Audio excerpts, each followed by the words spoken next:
근데 이 화가 진리의 꽃이죠. 법화라고. 법화. 그래서 이 법화라고 하는 것은 진리 그 자체를 담고 있는 상징적 의미입니다. 그래서 법화라고 하는데 그 법화는 무엇을 의미하느냐? 연꽃을 의미합니다. 그래서 이 법화경에서 이야기하는 꽃은 연꽃이에요. 그런데 이제 그래서 불교의 모든 상징이 연꽃으로 되어 있습니다. 부처님께서 앉아 계신 좌대도 연화좌라고 하잖아요. 못 보셨어요? 연화좌. 법당에 가면 연화좌. 근데 연화의 연꽃을 밑으로 향하게 하고 위로 향하게 해서 막 붙여 놓은 거예요.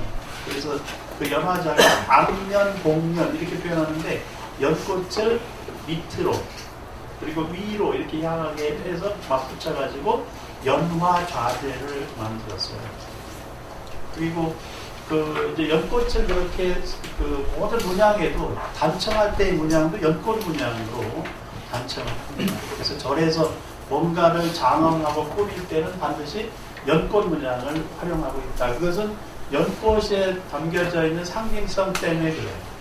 그런데 연꽃이 아닌 수많은 꽃들이 또 있잖아요. 그것을 묵등거려서 뭐라고 하냐면 잡화. 잡화라고. 근데 이것은 여기서 잡은 잡대다 뭐 이런 뜻이 아니라 영어로 얘기하면 모든이라는 뜻. 그러니까 연꽃이거나 아니면 모든 꽃이거나. 그래서 꽃 중에 꽃은 무슨 꽃? 연꽃. 그래서 그 연꽃은 뭐를 상징하느냐면 보살을 상징해요. 보살 행을 연꽃의 공덕에 비유해서 설명하고 있습니다. 그러니까 우리가 불교를 공부하면 제가 보살이 되는데 제가 보살은 어떻게 살아야 된다? 연꽃처럼 살아야 된다. 더러운 곳에 있지만 더러움에 물들지 않고 우리가 세속에 살면서도 세속에 물들지 않는 여러분들이 그러시잖아요. 저는 아직 물이 좀 들어가지고 물을 빼고 있는 중인데 그러니까 세속에 살면서도 세속에 물들지 않는 그런 제가 불교 지도자의 상징적인 모습을 보살이라고 했고 그것을 연꽃에 비유하는 겁니다. 그래서 우리가 법당에 부처님을 모실 때도 그 가운데 석가모니 부처님이 계시면 좌측에 반드시 연화 관세음보살님을 모시는 거예요. 그래서 양 좌우에다 연화 관음을 모시기도 하고 연화 관세음보살님, 지장보살님 모시기도 하는데 다 연꽃을 상징하고 있다. 연꽃의 공덕을 상징하고 있다. 그런데 이 잡화가 들어가 있는 그 경전이 잡화음식이라고 하는 화엄경은 여기에요. 그래서 이 법화경은 이쪽에. 그래서 제가 불자가 앞으로 앞에 있습니다. 제가 불자가 스님도 마찬가지고 제가 불자도 마찬가지고 모든 그 부처님께 기의한 그 칠제가의 제자들은 연꽃과 같은 보살행을 실천하라. 그게 법화경에서 가르치는 굉장히 중요한 메시지입니다. 그런데 이제 그렇게 그 연꽃 같은 보살행을 실천하는 그런 연화관세음보살 누굽니까? 연화관세음보살 바로 여러분들이나 저나 지향하는 보살이죠. 그 연화관세음보살이 세상에 있는 사람들, 중생들을 볼 때는 전부 다 그 꽃으로 바라야 돼요. 그리고 그런데 그 꽃의 모양이나 색깔이나 향기가 전부 다양하잖아요. 그런데 향기가 나든 안 나든 모양이 이쁘든 이쁘지 않든 일찍 피고 일찍 지든 늦게 피고 늦게 지든 관계없이 이 모든 꽃은 다 가치가 있다. 가치, 의미가 있고 그 속에는 왜 가치와 의미가 있느냐? 불성이 들어있기 때문이다. 모든 꽃에 다 불성이 있다. 모든 존재에 전부 불성이 있다라고 강조하는 게 화엄의 사상입니다. 그래서 초점은 조금 달라요. 그래서 이제 법화경은 부처님께서 설하시는 형태로 말씀을 하시는데 실제로 법화경에서 부처님께서 직접 설하신 내용은 거의 없습니다. 거의 없어요. 비유로 설명이 되고 있습니다. 비유로.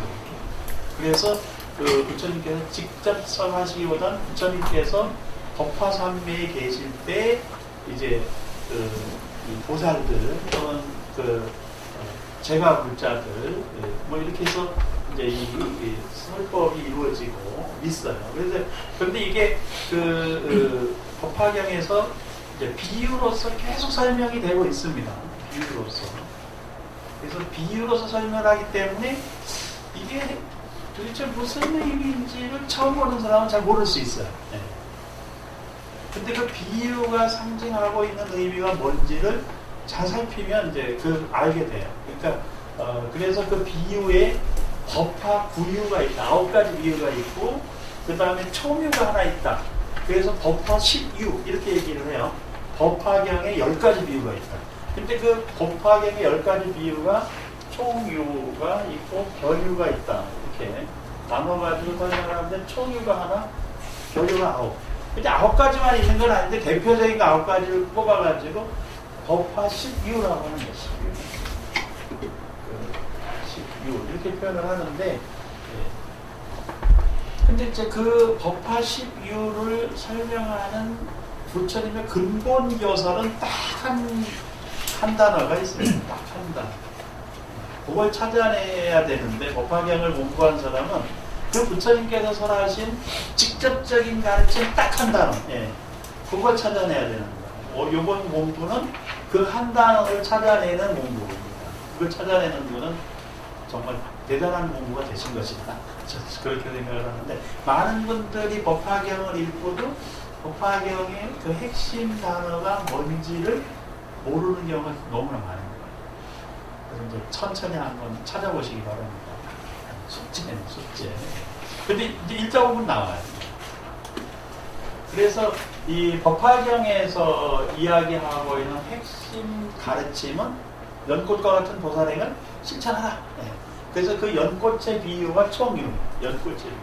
보살, 부처님의 법에 기의한 출제가 직제자들은, 제자들은 전부 연꽃과 같은 삶을 살도록 얘기하고 있는 게 바로 총유고, 그 다음에 이제 별유는 개별적인 삼초 이목의 비유, 이런 게 계속 나옵니다. 장자, 부자의, 등자의 비유. 이런 비유들이 계속 나와요. 그래서 그것은 또 앞으로 공부하시기로 하고, 이제 화엄경은 오늘 공부하는 건 아니나, 화엄경의 경우는, 부처님께서 화엄삼매에 들어 계신 동안에 문수보살과 보현보살이 주거니 받거니 하면서 가르침을 끌고 나가는 형식이 되어 있습니다. 그래서 화엄경도 읽어보시면 화엄경에서 부처님께서 직접 설하신 내용이 없고, 부처님께서 선정에 계시는데 부처님의 선정에 따라서 들어갔던 문수보살, 보현보살, 수많은 보살들이 그 부처님의 가르침을 깨우치고 그것을 설명해요. 그래서 이 법화경은 부처님의 관점에서 중생을 보는 경전이라고 하면, 화엄경은 중생의 관점에서 깨달은 부처님을 설명하는 가르침이기 때문에 보는 각도가 다른 겁니다. 보는 각도. 그래서 그 부처님의 선정에 들어간 건 동일하나, 그 부처님의 선정에 들어간 상태에서 중생계를 향한 부처님의 마음을 전하는 게 법화경. 중생계에서 깨달은 보살들이 부처님의 그 세계를 설명해내고 또 그것을 서원을 가지고 깨우쳐가는 것을 그려놓은 경전이 화엄경입니다.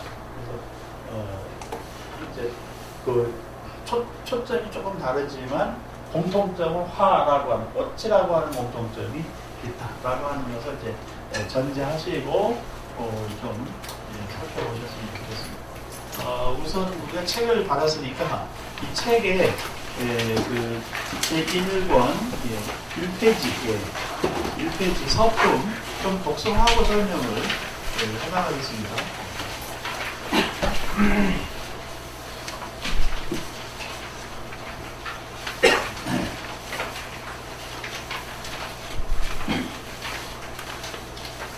법화경의 핵심 내용은 쭉 읽어가면서 조금씩 이제 다 읽지는 못해요. 이게 개성도 많고 법화경이 이제 그 설법이 있으면 설법을 개성을 다시 또 줄여서 이렇게 해놨거든요. 그래서 여기서는 이거 다 읽고 가려고 그러면 한 학기에 법화경 앞부분 하기도 어렵기 때문에 이제 통별을 중요한 부분만 발췌해서 독성을 하고 나머지 부분은 집에서 읽어오셔야 됩니다. 그래서 법화경은 가르침이 있고 가르침을 요약한 개성이 있어요. 꼭 그렇게 되어 있습니다. 그래서 사실은 개성만 그 독성을 해도 전체 내용을 다 알게 돼 있고 개성을 빼고 본문만 독성해도 알게 되어 있습니다. 그래서 법화경은 총 28품이 있는데 그 28품 중에 전반부 14품과 후반부 14품으로 나눠져요. 꼭 이분화해서 그렇게 나눌 수는 없지만 그걸 가만히 보면 그렇게 나눌 수 있는 기준은 있습니다. 그래서 전반부 14품은 부처님께서 설법을 하실 때 명상회상을 중심으로 이 전개해요, 가르침을. 그리고 그 후반부 14품은 부처님께서 이제 열반에 드시고 나서 이 보살들이 중심이 돼가지고 또 부처님의 가르침을 설명해 가는 그런 형태로 되어 있습니다. 그래서 부처님의 세간에 사셨을 때, 존재하셨을 때의 흔적이 남아있는 가르침이다 라고 해서 그 전반부 14품을 뭐라고 표현하느냐면 그 흔적, 적자를 써가지고 이렇게 적문 이렇게 써요. 적문. 흔적이 부처님의 제세시의 흔적이 남아있는 가르침, 그게 적문이라고 쓰고요. 그 다음에 이제 부처님의 가르침의 본질을 설명하는 부분을 본문 이렇게 표현을 합니다. 본문. 정문과 본문으로 나눠지는데 이게 1분에서 14분, 그 다음에 15분에서 28분까지 이렇게 되어 있습니다. 이 법화경의 구성을 이렇게 구분하는 사람도 있다. 이거는 그렇게 구분하는 사람의 이야기예요. 그러니까 뭐 이게 정답은 아니나 잘 살펴보면 맞아, 그렇게 해도 해석이 되겠구나. 이렇게 이제 알 수가 있습니다. 그래서 전반부에는 부처님의 흔적이 남아있는데 그 부처님의 흔적은 어디서 볼 수 있어요? 부처님께서 역사적으로 살아계셨다는 흔적이에요. 부처님께서 뭐 상상 속의 인물이 아니고 그래서 신격화돼가지고 우리가 만지거나 볼 수가 없는 그런 인물이 아니고 그냥 우리들 곁에 왔다 가신 부처님의 모습, 그 부처님의 모습 흔적은 어디를 통해서 할 수 있냐면 제자들을 통해서 할 수 있어요. 제자. 부처님 직제자. 부처님을 직접 만나서 가르침을 들은 제자들이 있다. 그래서 앞에 부분은 직제자들에 대한 부처님의 숙입니다. 숙이. 그게 이제 전반부가 그거예요. 그래서 수많은 사람에게 숙이를 줍니다. 그 다음에 이제 이 본문에서는 부처님의 가르침의 본질을 설명하는 부분이에요. 본질. 그래서 이렇게 조금 나눠져 있다. 근데 꼭 그것을 저렇게만 나눌 수 있느냐? 그것은 아니라는 겁니다. 근데 이렇게 학술적으로 구분한 사람들이 있다라고 하는 걸 설명드리는데 그런 걸 토대로 해서 이제 한번 1페이지부터 새 책을 받으셨습니다. 새로운 마음으로 청정하고 또 그 번뇌가 없는 마음으로 집중해서 소리를 크게 독서를 했으면 좋겠습니다. 같이 독서하겠습니다. 이와 같이 나는 들었다. 어느 때 부처님께서는 왕사상의 기사부산 가운데서 큰 비구대 중 1만 2천인과 함께 계셨다. 이들은 나람으로서 모든 번뇌가 이미 다하여 다시는 번뇌가 없고 자신의 이로움을 얻었으며 모든 존재의 결박으로부터 벗어나 마음의 자유로움을 얻은 이들이었다. 그들의 이름은 나야교지녀, 마하가서, 우르김나가서, 가야가서, 나제가서, 사이불, 대목권년, 마하가전년, 아누르타, 건민나, 교원바제, 리바다, 필로가바차, 박구라, 마하고치라, 난타, 존타란타, 부르마미다라니자, 수고리, 아난, 라우라 등이니 이렇게 여러 사람이 자라는 큰 나라들이었다. 또 아직 배우는 이와 다 배우는 이가 2000인이나 있었고 마하파제 이거이는 그의 원소 6000인과 함께 있었으며 라우라의 어머니 야수자라 비구니도 또한 그의 원속들과 함께 있었다. 또 보살 마살 8만인이 있었으니 다 암흑가라 산맥산거리에서 물러나지 아니하였으며 다라니와 말자라는 견제를 얻어서 물러나지 않는 법륜을 불렸으며 아이나 없는 백성님을 공양하였고 여러 부처님 계신 곳에서 모든 덕에 근본을 심었으므로 항상 여러 부처님께서 칭찬하셨으며 자비로서 몸을 닦아 부처님의 지혜에 잘 들어갔으며 큰 지혜를 통달하여 피안에 이르렀고 그 이름이 한량없는 세계에 널리 들려 무수한 백천의 중생을 제도하는 이들이었다.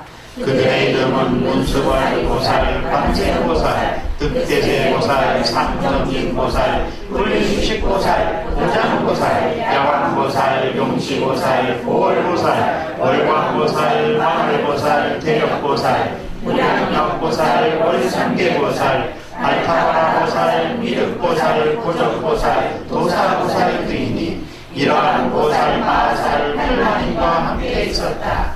그때 석재환이는 그의 원수 이만희 천자와 함께하였고 또 명월천자, 보양천자, 보광천자, 자대천하니 그들의 원수 1만 천자와 함께하였으며 자대천자, 대자대천자도 그의 원수 3만의 천자와 함께하였고 사바세가의 주인이며 엄청난 서리대왕과 강명대왕이 그들의 원수 1만 2천의 천자와 함께하였다. 또 8용왕이 있었으니 난타용왕, 말란타용왕, 사가라용왕, 하수일용왕, 덕차라용왕, 아나타나용왕, 마사나용왕, 우발라용왕 등이 각각 100천의 원석들과 함께하였다. 또 내 김나라 왕이 있었으니 법김나라, 모금김나라 왕, 대법김나라 왕, 지법김나라 왕도 각각 100천 원석들과 함께하였다. 또 내 건달바 왕이 있었으니 낙건달바 왕, 낙은건달바 왕, 이건달바 왕, 이은건달바 왕이 각각 100천 원석과 함께하였다. 또 내 아수라 왕이 있었으니 아치 아수라왕, 다라남타 아수라왕, 더마르나라 아수라왕, 라우 아수라왕이 각각 100천 원석과 함께하였다. 대가루라왕이 또 있었으니 대리더가루라왕, 대신가루라왕, 대만가루라왕, 여의가루라왕이 각각 100천 원석들과 함께하였다. 또한 위제이의 아들인 나사세왕도 100천 원석들과 함께하였다. 이들은 제각기 부처님이 발에 예배하고 한쪽에 물러나 앉아 있었다. 이때 세존께서는 둘러앉은 사부대중으로부터 공양과 공경과 존중과 그리고 찬탄을 받으시면서 여러 보살들을 위하여 대승경을 설하셨으니 그 이름은 무량의경이었다. 보살을 가르치는 법이며 부처님께서 보호하고 생각하시는 바였다. 부처님께서 이 경을 다 설하신 뒤 결정자하시고 무량이 저상매에 드시니 몸과 마음이 흔들리지 아니하였다. 그때 하늘에서는 만다라꽃, 마만다라꽃, 만수화꽃, 마만수화꽃을 내려 부처님의 아들들에게 흩으며 넓은 부처님의 세계가 6가지로 진동하였다. 그때 모인 대주 가운데 있던 비구 비구니 우가세 우가이와 하늘용 야차 건달과 수라 가루라 김나라 마우라 사람인 듯 아닌 듯한 것들 소왕 걸면 성왕 등 모든 대중들이 전에 없던 일을 만나 환희하며 합장하고 한결같은 마음으로 부처님을 배웠다. 그때 부처님께서는 미간의 백호상으로 광명을 놓으시어 동방으로 1만 8천의 세계를 비추시니 두루하지 않은 데가 없어 아래로는 마비지옥과 위로는 나가니 탄천에까지 이르렀다. 이 세계에서 저 세계의 6갈래 중생들을 다 볼 수 있고 또 저 세계에 계신 부처님들을 볼 수 있었으며 여러 부처님들께서 설하시는 경법을 들을 수 있었고 아울러 그 여러 비구 비구니 우바세 우바이들이 여러 가지 쇠로 돌을 엎는 것을 볼 수 있었고 여러 보살 마하사들이 가지가지 인연과 가지가지 믿음과 가지가지 모습으로 보살이도 행하는 것을 볼 수 있었고 여러 부처님들께서 반열반에 드신 뒤에 그 부처님의 사이로 칠보탑을 일으키는 것도 볼 수 있었다. 그때 미륵보살은 이렇게 생각하였다. 지금 제주께서 신비한 모습을 나타내시니 무슨 인연으로 이런 상사를 일으키신 것일까? 이내 부처님 세존께서 삼매에 드시니 이는 무사히하고 희귀한 일이다. 마땅히 누구에게 물어야 하며 또 누가 능히 대답할 것인가? 또 이렇게 생각하였다. 문수사리도가 없다는 일찍이 자연세상에서 하염없는 여러 부처님을 공양하고 친근하였으므로 반드시 이렇게 희귀한 모습을 보았으니 내가 이제 이 일을 물어보리라. 그때 비구니 우바세 우바이와 여러 하늘의 귀신들도 이렇게 생각하였다. 부처님의 광명과 신통한 모습을 이제 누구에게 마땅히 물어야 할까? 그때 미륵보살이 자기의 의심도 결단하고 또 사고의 중인 비구니 우바세 우바이와 여러 하늘의 귀신들의 마음을 살펴 알고서 문수사리에게 물었다. 무슨 인연으로 신통한 모습의 상사가 있으며 큰 광명을 놓으시어 동방으로 1만 8천 세계를 비추어 저 부처님 세계의 장엄을 다 볼 수 있게 합니까? 예, 거기까지는 고생하겠습니다. 뭐 이름들이 좀 이제 인도 이름인데 한자로 옮겨놓으니까 좀 생소하죠? 정리가 좀 보이고 좀 알아듣기 어려운 이름들이 있습니다. 지금 설명, 제 일품의 서품에서 얘기하고 있는 것은 뭐를 설명하고 있냐면 영산회상입니다. 영산회상도라고 들어보셨죠? 그 영산회상이라는 노래도 있습니다. 근데 이 영산이라고 하는 것은 영축산을 의미해요. 영축산 또는 영취산이라고도 합니다. 영취산. 근데 이거 다른 표현으로 하면 빗자부따산이라고도 빗자부따산이라고도 했죠. 근데 이 빗자부따라고 하는 이 말이 뭐냐면 독수리 또는 매 이런 새들을 잡아먹는 강한 새를 의미합니다. 근데 그 영축산을 빗자부따산이라고 부른 이유, 영축산이라고 부르는 이유는 인도 성지순례를 가면 알 수가 있어요. 영축산의 부처님께서 설하신 설법지를 올라가려고 하면 이렇게 계단으로 바위를 이렇게 타고 올라가야 되는데 바위에 발을 얹혀놓고 이렇게 올려보면요, 마치 그 독수리가 하늘을 나는 듯한 모습을 한 바위가 있어요. 그래서 매바위가 된 거예요. 매바위. 그럼 독수리 바위. 그래서 그 독수리 매를 인도에서 밑자부따라고 해서, 그러니까 그 독수리가 이상한 듯한 모습을 한 바위산 이 말입니다. 그래서 이제 거기서 온 말이에요. 이 영축산이 우리 영축산 통도사의 영축산도 있잖아요. 같은 산이라며 거기서 왔다. 그래서 그 인도에서 이제 영축산은 한자로 번역해서 만들어진 것이고, 원래는 라지기르 왕사성 라지기르, 왕사성을 인도말로 라지기르라고 하는데 라지기르의 빗자루따산을 의미하고, 그게 이제 영산이 된 거예요. 줄여서 영산. 영산은 신령스러운 산이 아니고 독수리산입니다. 독수리산.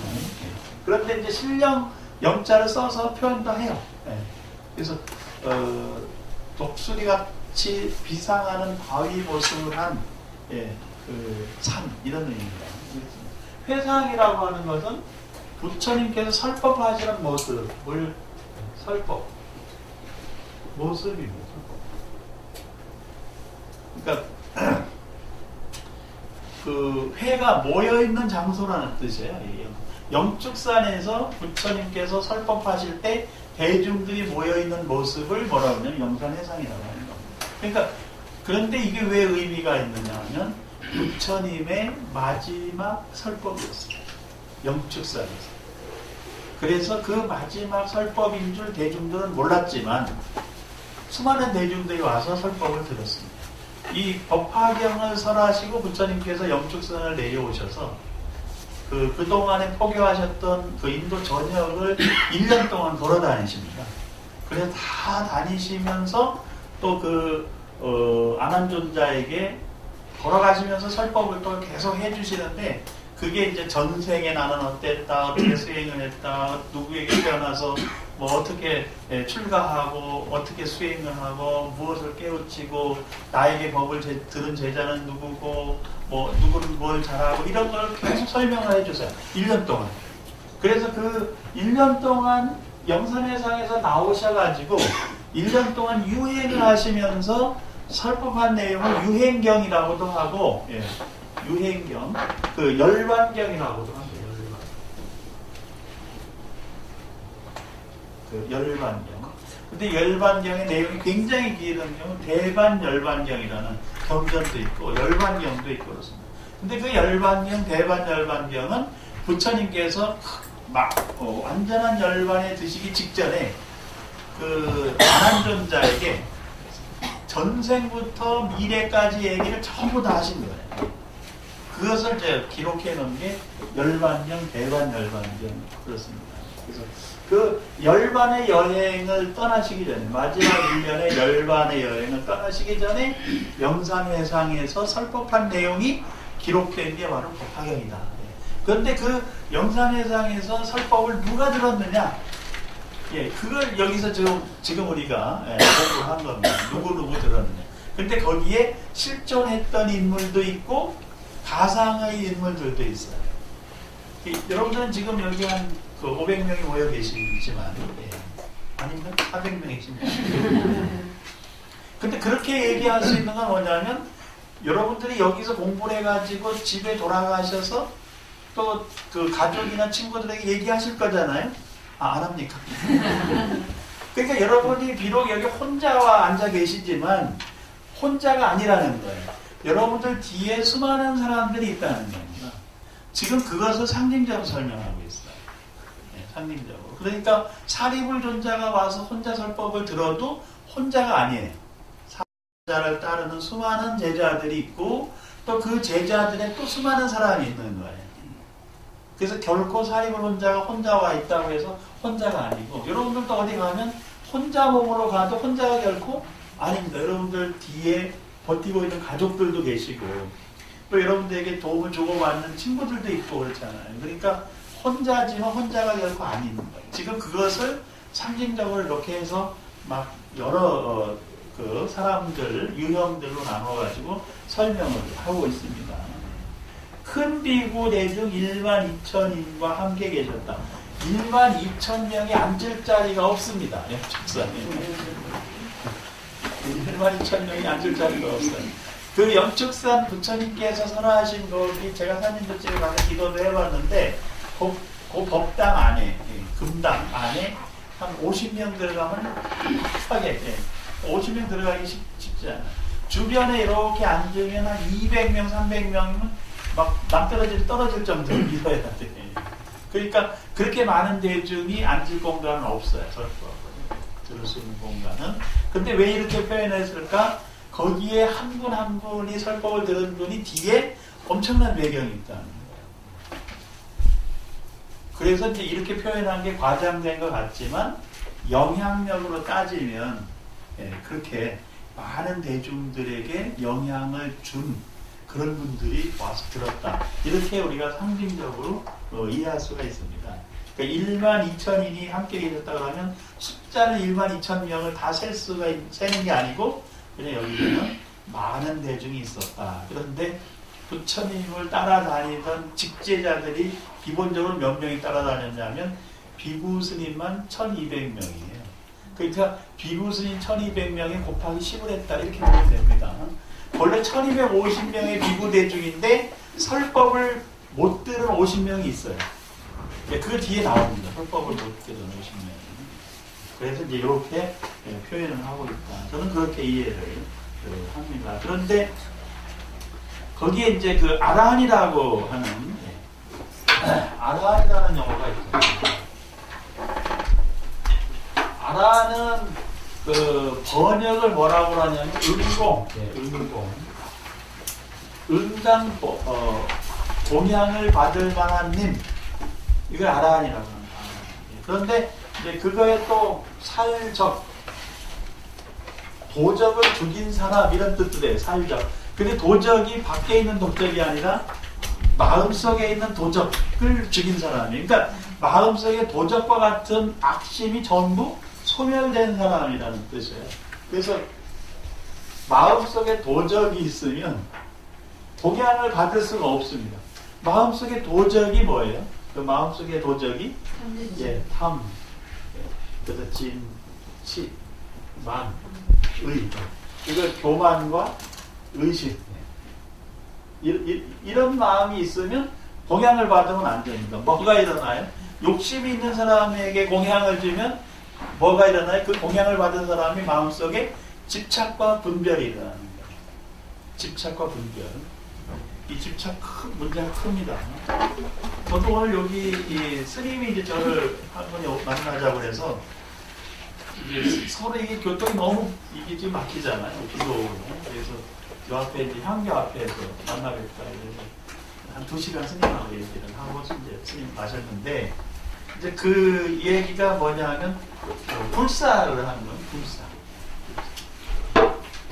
근데 그 스님이 복이 굉장히 많으셔가지고 그 제가 이제 그 스님 계신 곳을 갔었는데 절이 7,000평이에요. 절이 7,000평. 옆에 그 수련원이 있는데 3,000평이 있고 건물을 굉장히 지어놨어요.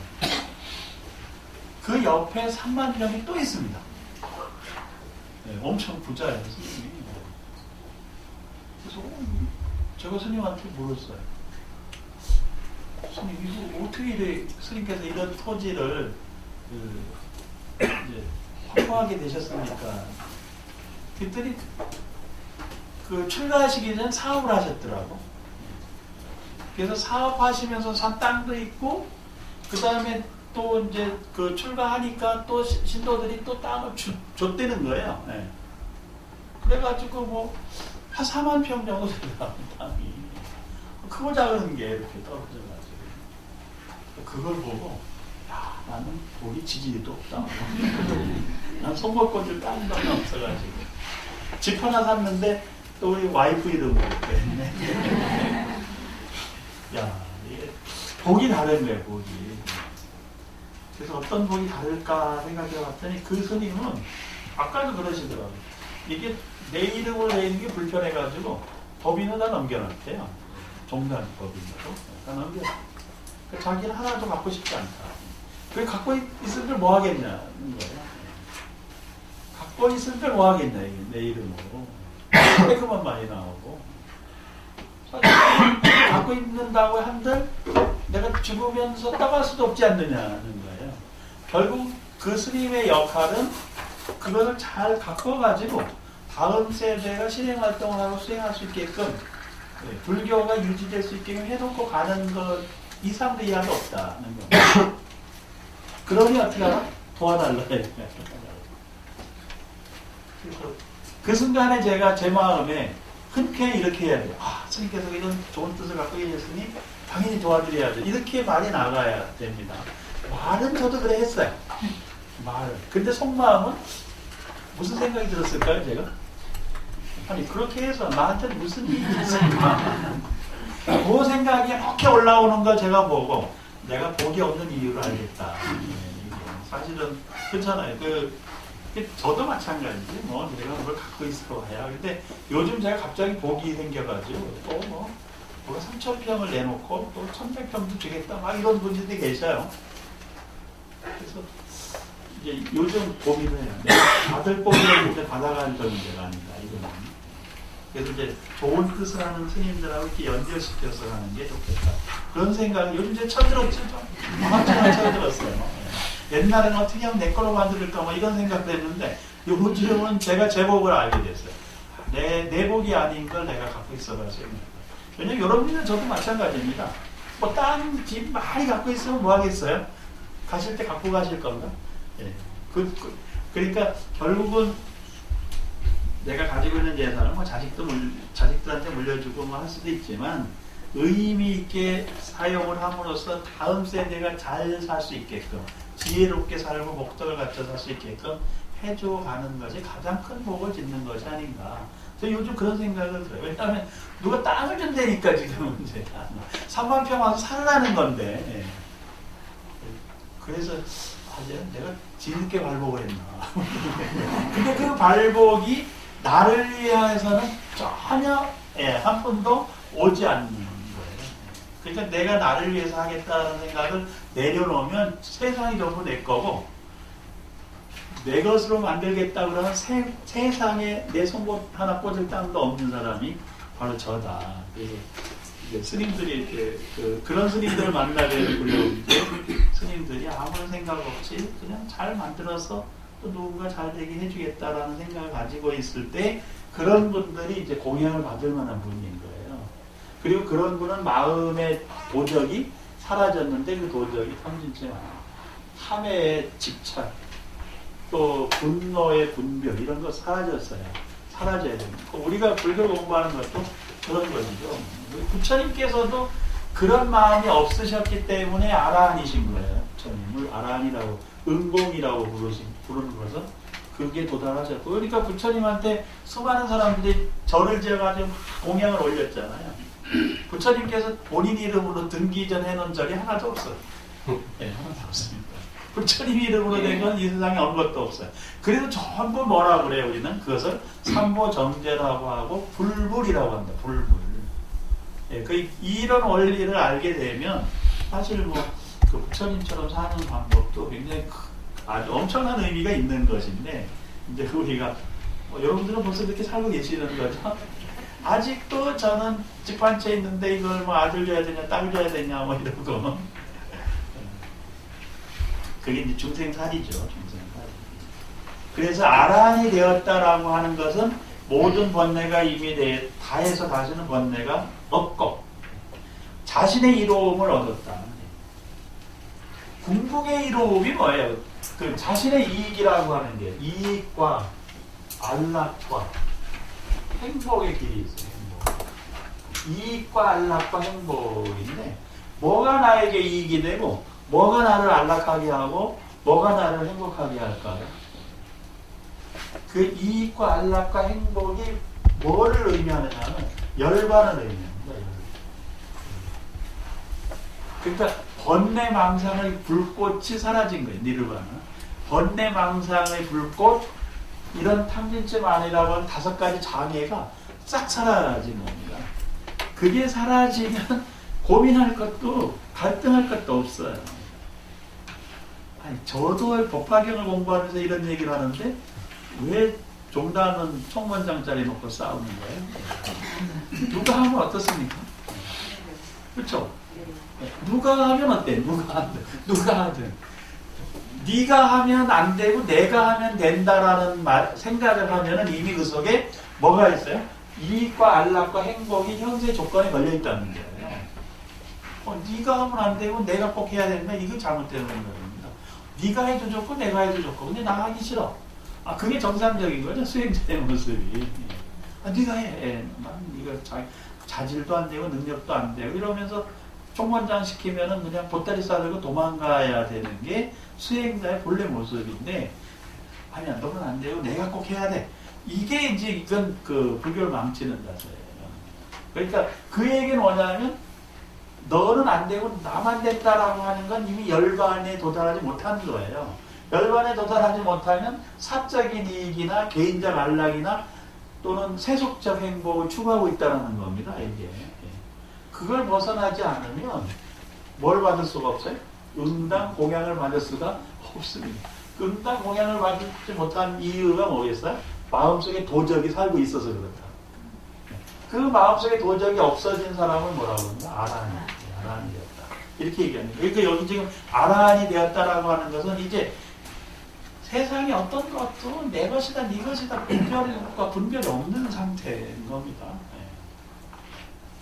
여러분들은 이미 그렇게 도달하신 분이 3분이나 계시는데 아주 부끄럽습니다. 저는 아직도 이해 타산도 아주 아까 스님이 오셔서 도와달라고 하는데 말은 내가 좀 번지르하게 잘했어요. 근데 속마음은 저럴 때가 무슨 일이 생겨 이런 생각이. 그래서 제가 아라한이 못된 겁니다. 그래서 아라한은 모든 번뇌가 다 했고 다시는 번뇌가 일어나지 않는다. 그런 것 때문에 우리가 원하고 우리가 바라는 수행자의 모습이고 또 우리 이제 수미정사 끌고 가시는 우리 주지스님, 해주스님께서 바로 그런 모습을 이제 보여주고 계시고 그래서 우리가 상징적으로 스님들을 대상하자 이렇게 이제 생각하고 있는 거고 그래서 그렇게 그런 마음을 뭐라고 그러냐면 공심이라고 합니다. 공심. 반대가 뭐겠어요? 사심. 그러니까 공심으로 살면 내가 소임 볼 때 최선을 다해 살고 그리고 소임을 내려놓으면 뒤도 안 돌아보고 가고 그게 이제 필요한 거예요. 근데 저도 이제 학교에서 스님들을 뵈면 우리 승가대학의 스님들을 뵈면은 스님들이 공심으로 사는지 사심으로 사는지 금방 알아요. 우리 학교 총장 스님은 아무도 안 하려고 했었어요. 안 하려고. 서로 밀었어요. 총장 하세요. 그러면 나는 자제장교입니다.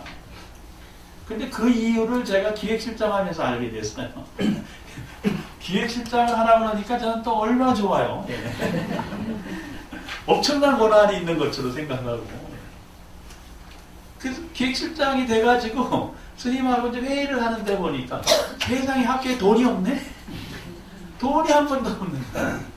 그래서 학교를 운영하려면 돈을 총장 스님이 가서 만들어 와야 되는 거예요. 끌고 와야 되고. 그러니까 그래 이제 돈이 생기면 저는 무슨 생각을 해요? 이거 집에 어떻게 갖다 줄까 생각하는데 스님들 그게 아니시더라고. 돈이 뭐 5억, 10억, 20억을 그냥 이건 내 돈, 네 돈이 아니에요. 그냥 주고받고 하는데 여러분들 같으면 뭐 10억을 그래 필요하세요? 갖다 써. 이렇게 할 수 있겠죠, 여러분들도? 1,000만 원도 쉽지가 않아.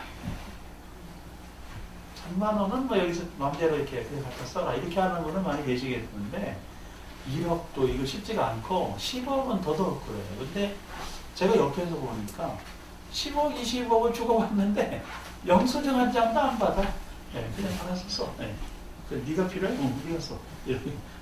그냥 줘버리는. 그거는 뭐냐 하면 그 재화에 대해서 자기 소유욕이 전혀 없는 거예요. 그냥 자기 통장에 들어있습니다, 돈이.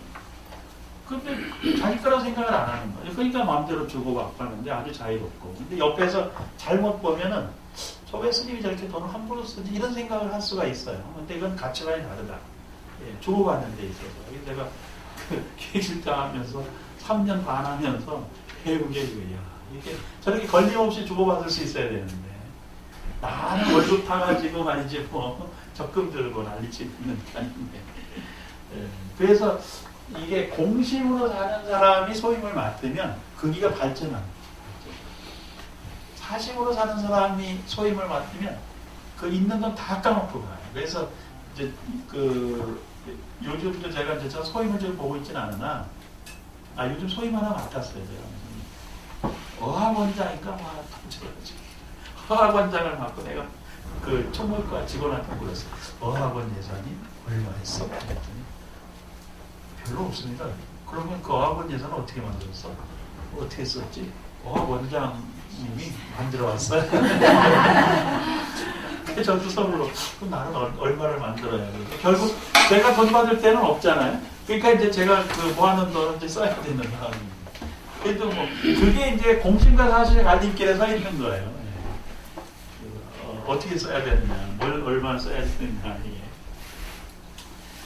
그래서 요즘 이제 여기 야단이 되었다라고 하는 것 우리가 좀 더 살펴봐야 되고 여러분들이나 저나 마찬가지로 어떤 소임을 맡았을 때는 공심으로 살아야 거기가 발전해요.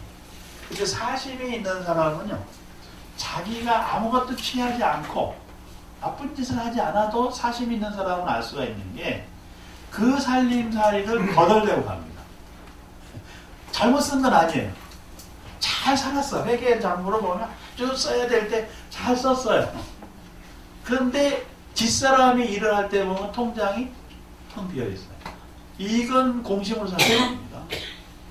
그래서 내가 우리 총장 선생님도, 제가 모신 총장 선생님도 보면은 그 통장을 인수받을 때 2억 얼마를 인수를 받았어요. 2억. 이 스님이 나가실 때 현금을 13억을 만들어 놓고 가시더라고요. 13억을. 스님 너무 많이 남기는 거 아니에요? 그랬더니 스님이 웃으시면서 다음 사람도 미천이 있어야 살지. 그러니까 선임자가 이렇게 돈을 남겨주고 가야 후임자가 더 잘하는 거야. 이렇게 얘기하시더라고요.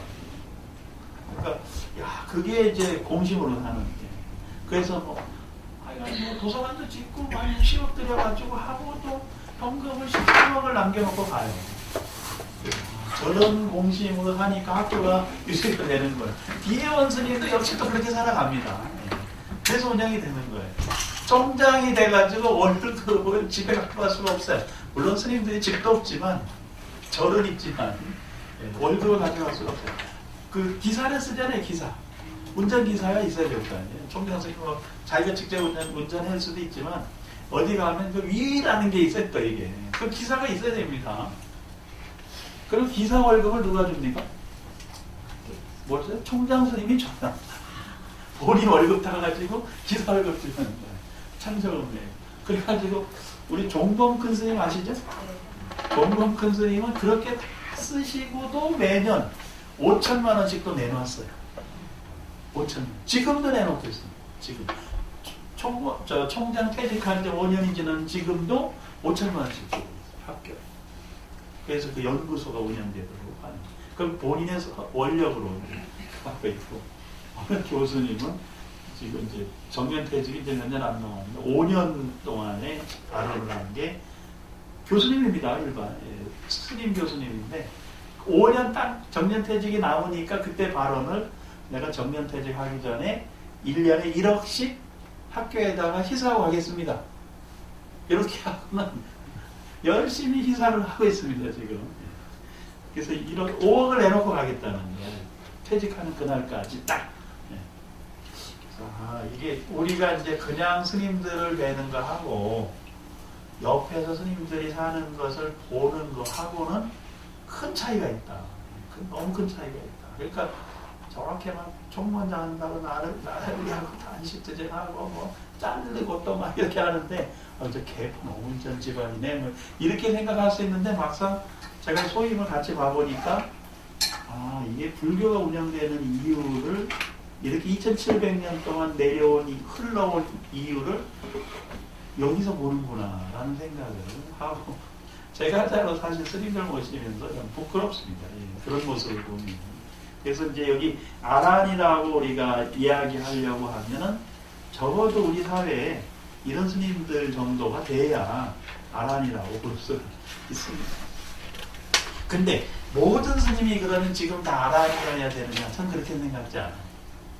스님들도 이제 시간이 되고 때가 되면 그런 아란의 마음을 갖게 되니까 지금 좀 부족한 마음이 있어도 그래도 조계종 스님들은 그래도 낫다. 단식을 해도 낫다. 그렇지 않은 스님들보다는 훨씬 훌륭하신 분들이에요. 정심으로 사는 편에서 보면 좀 시끄러워서 그렇지. 시끄러워서. 그러니까 저는 시끄러우면 귀 닫고 안 들어 소리. 자, 해결해 봐야 되겠습니다. 그 다음에 거기 모든 존재의 결박으로부터 벗어나. 결박, 속박이 없는데 그 결박이 이거예요. 탐욕의 결박, 분노의 결박, 어리석음의 결박, 교만의 결박, 의심의 결박. 이게 모든 결박의 대표적인 겁니다. 그래서 결국 이 탐진체 만의가 왜 결박이 되느냐? 이게 집착의 산물이기 때문에.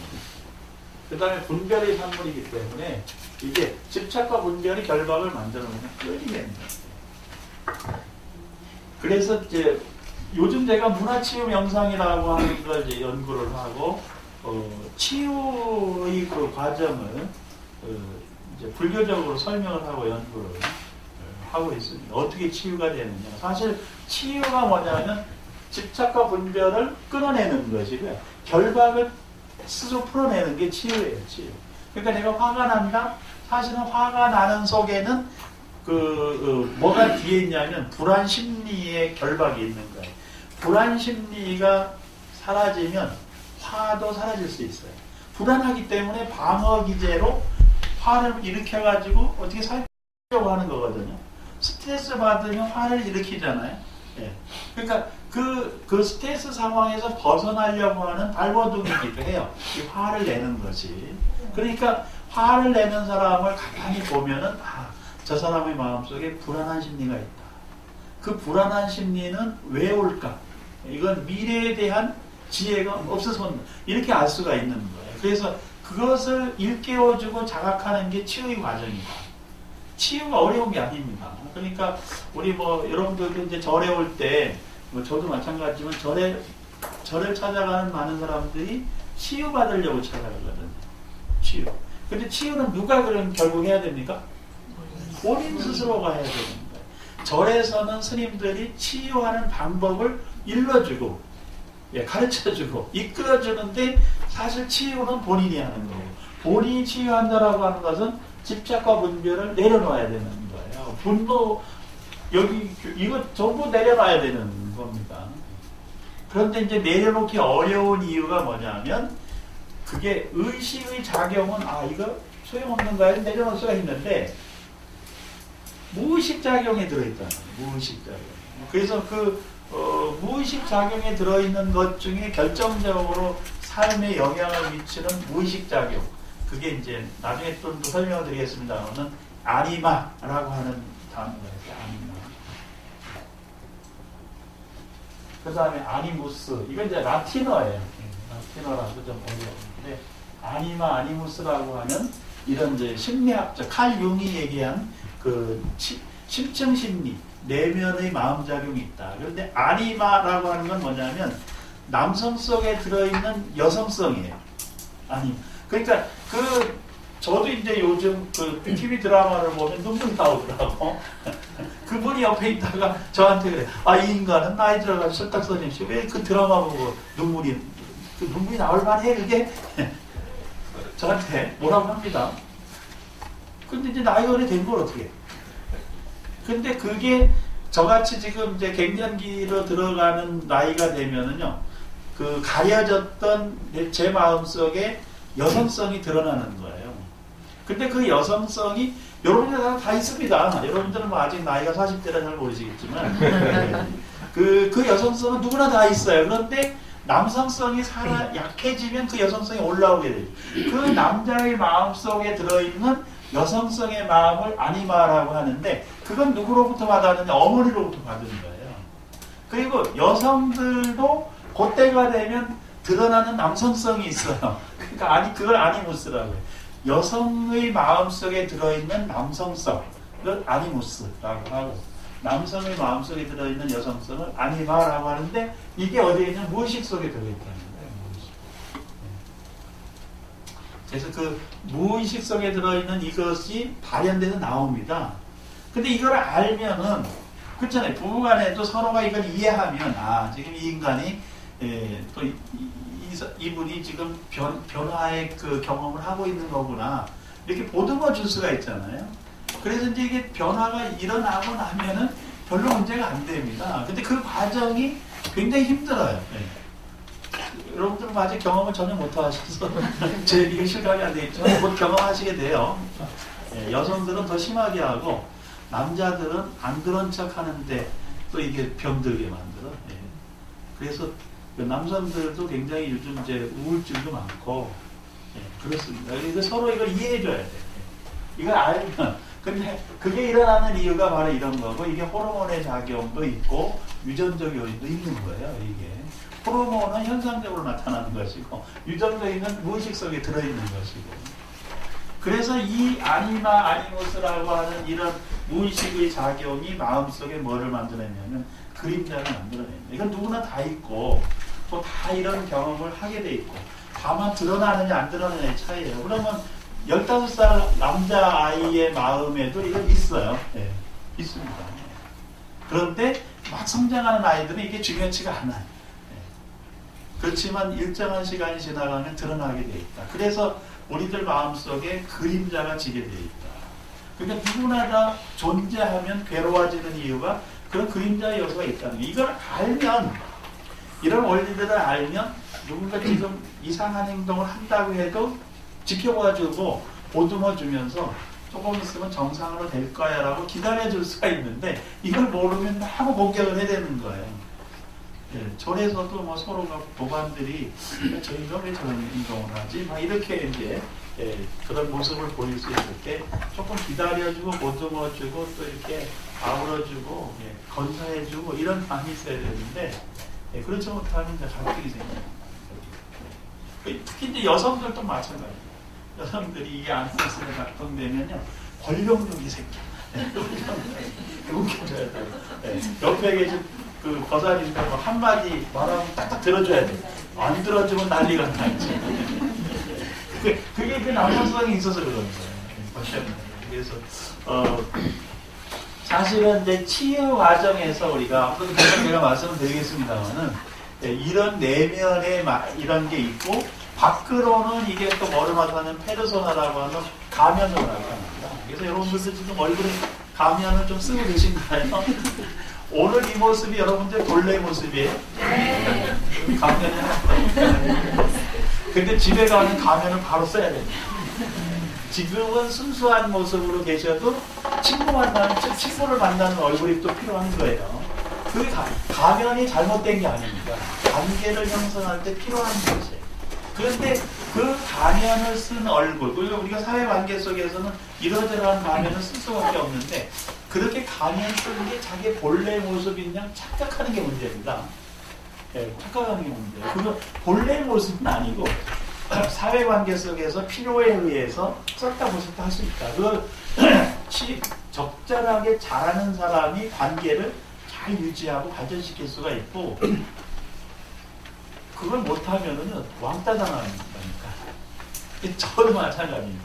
제가 이제 지금 이렇게 강의하고 뭐 이렇게 아주 제가 무슨 욕설도 안 하잖아요, 지금. 자비로운 모습으로 지혜가 가득 찬 척하고 있는 거 아니에요, 지금. 가면을 쓰고. 근데 이 모습을 제가 초등학교 친구들한테 보여주잖아요. 되게 밥맛 없는 놈.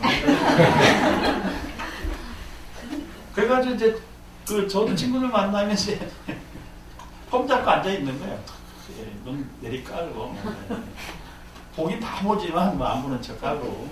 듣긴 다 듣는데 안 듣는 척하고. 저 혼자 보고 한 척하고 있으니까 이게 친구가 안 생깁니다. 그걸 저를 만나는 걸 별로 좋아하지 않아. 그리고 제가 망가지는 걸 기다려요. 그래서 초등학교 친구를 만나면 초등학교 친구에 가면 써줘야 그게 정상인 거죠. 여러분들은 잘 썼다고 썼다 하시죠? 저는 그게 잘 안 돼요. 제가 나타나면 애들이 불편해요. 그런데 뭐 제가 이제 알고 있어가지고 이게 또 너무 이게 무너지잖아요. 그러면 문제가 생길 수도 있어요. 이게 초등학교 친구들이 아주 진한 농담도 하고 난리를 칩니다. 그래서 제가 모시고 사는 그분은 초등학교 친구 모임 가는 걸 엄청 싫어해요. 여러분들도 그렇습니까? 근데 문제는 이 아이들의 대화를 녹음을 해가지고요, 밖에다가 놓잖아요. 이건 다 구속감이에요. 이게 이 성적 농담도 너무 지나친 거예요. 저 같은 경우는 제가 만약 친구들이 하는 농담을 제 입에서 올렸다, 누가 이걸 녹음해가지고 승가대 김모 교수가 뭐 이렇게 얘기했다 그러면 저는 바로 아웃입니다. 그래서 친구들한테 얘기를 한다. 이런 성희롱적 발언, 성추행에 가까운 태도, 이거 안 된다. 그러니까 내 앞에서 그러지 마라. 그게 재미가 없는 거예요. 나오지 말라고 하는. 나오지 말라고는 안 해요. 회비를 꼬박꼬박 내고. 특별한 일이 있을 때 참조금 또 냅니다. 밥값은 해야죠. 그리고 불러가지고 또 밥 한 끼씩 사요. 막 장어집에 가서 제가 한 50만 원씩 확 쏴버리면 인기 짱. 그때만, 그때만. 돌았으면. 그러면 그거 먹고 노래방 가서 또 열심히 놀아야 되는데, 저는 또 안 가. 쟤는 되게 밥 먹는 밥 살 데 없는. 근데 그게 왜 이런 얘기를 하냐 하면, 우리가 살면서 다양한 가면을 적절하게 쓰고 벗을 줄 알아야 되고, 그러나 가면을 쓰고 있는 자기의 모습이 자기의 본래의 모습이라고 착각해서는 안 된다는 겁니다. 이걸 잘 혼동하는 사람이 바로 저 같은 인간이에요. 예. 그래서 요즘은 제 친구들이 저를 엄청 좋아합니다. 제가 엄청 망가졌거든요. 그래서 자, 또 밑에 보면은 좀 쉬어야 됩니까? 네. 네, 저 5분만 쉬겠습니다.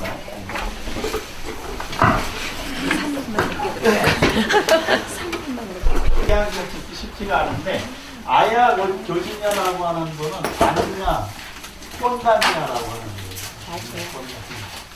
그러니까 이게 부처님의 제자 중에서 그 당시에 이제 오비구 중에서 나이가 가장 많은 분이었어요. 지금 여기에 이렇게 쓰여 있는 이 순서는 왜 이렇게 써놨을까? 본래 정상적으로 하면 사리불과 목련존자가 맨 앞에 나와야 되거든요. 근데 중간에 나와 있어요.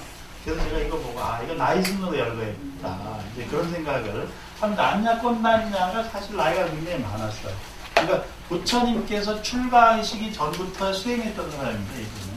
그리고 이 안냐꼰단냐의 아버지가 누구였냐면 아시타라고 하는 선입니다. 아시타. 히말라야에서 수행을 하던 수행자인데, 부처님 태어나시니까 쫓아와가지고 관상을 받은 분이거든요. 그래서 관상을 보고 아시타 선생님이 뭐라고 그랬냐면, 세속에서 왕이 되면 전륜성왕이 되고 출가하면 북다가 될 것이다. 이렇게 예언한 분이 아시타 선임이에요. 이 아들이 안냐꼰단냐입니다. 그래서 이 아시타 선임이나 안냐꼰단냐가 뭘로 유명했느냐? 부처님 제자가 되기 전에 사주팔자, 관상, 이걸로 유명했어요. 사주팔자, 관상으로 유명했어요. 이분들이. 그래서 부처님의 제자가 되어서 그것을 다 버렸지만 그 비법은 또 스님들로 이렇게 내려온 게 있어요. 우리나라까지 들어오잖아, 이게. 스님들이 가끔 사주팔자도 봐주고 하나요? 예. 저는 뭐 그렇게 잘못됐다고 보지는 않는데, 그것을 불교적으로 설명할 수 있어야 된다고 봅니다. 불교적으로. 그리고 이 안냐꼰단냐의 조카가 있어요, 조카. 조카가 뭐냐면 불운하존자. 설법자의 불운하존자가 조카예요, 조카. 근데 그 불운하존자가 본래 이름은 그 밑에도 나오는데, 뿜나, 만단이 뿜다. 네, 만단이 뿜다. 네. 이렇게 뿜나, 만단이 뿜다. 이걸 이제 음사에서 거기 보면은 밑에 구루나 미다라니자 이렇게 돼 있잖아요. 구루나 미다라니자 이거예요. 그 구루나 미다라니자가 원래는 뿜다 만따니 뿜나 만따니 뿜다를 음사해서 그렇게 써놓은 겁니다. 여기 뿜다라고 하는 게 여기 아들이라는 뜻이거든요. 자. 그래서 이 구루나 존자를 이렇게 쓸게요. 이름을 알고 보면 쉬운데 모르면 이게 같은 사람인지 다른 사람인지 이제 헷갈리는 거예요. 그리고 여기에 지금 쓰여 있는 분들은 부처님 당시에 출가해서 직제자가 된 분들이고 아라한이 된 분들만 지금 이름을 열거하고 있습니다. 마하가섭존자를 두 번째 쓴 건 나이가 많으셨어요. 이때 이미 80 가까이 됐고요. 79, 80. 부처님 열반하시기 1년 전이니까 79세가 아니라 99세.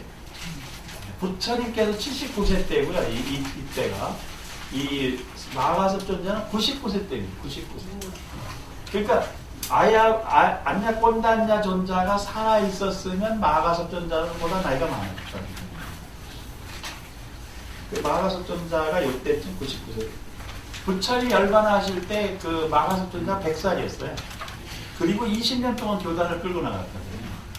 근데 100살인데도 아주 지혜롭게 설법하고 뭐 이렇게 판단하고, 그리고 그 100살에서 120살까지도 눕지 않고 단좌불화, 예, 그걸 하고 계셨어요. 그 주타행을 죽을 때까지 하셨거든요. 마하가섭존자가 대단하신 분입니다. 그 다음에 그 우루빈나 가섭이라고 되어 있잖아요. 우루벨라 카샤파입니다. 우루벨라 카샤파. 가섭 삼형제를 얘기하고 있었어요. 가야 가섭, 나제 가섭. 그 우루빈나 가섭, 가야 가섭, 나제 가섭인데 가섭 삼형제인데 이 사람들은 배화교도 출신입니다. 배화교도. 아까 아야 교진요, 안야꼰단냐는 사주팔자 뭐 이런 역술 전문가인데 출가해서 스님이 된 것이고, 마하가섭존자는 브라만교 교주인데 출가해서 스님이 된 거예요. 그리고 여기 우루빈나 가야 나제 가섭은 배화교도인데 출가해서 스님이 된 겁니다.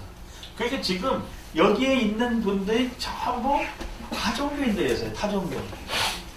그 타종교인들의 교주급이에요. 다. 고민스러움 빼고는.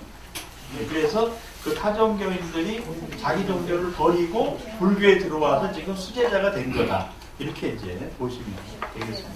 그래서 그 가야 가섭의 가야 카샤파인데, 이 가야가 우리 해인사 뒷산 이름이 무슨 산이에요? 가야산. 같은 가야입니다. 그래서 가야가 이렇게 씁니다. 가야. 이게 코끼리라는 뜻입니다. 코끼리. 그래서 가야시산, 코끼리 머리산. 그리고 가야라고 하는 도시가 지금도 인도에 있습니다. 그 영축산 근처에 가야가 있어요. 마가다국, 옛날 마가다국 근처에.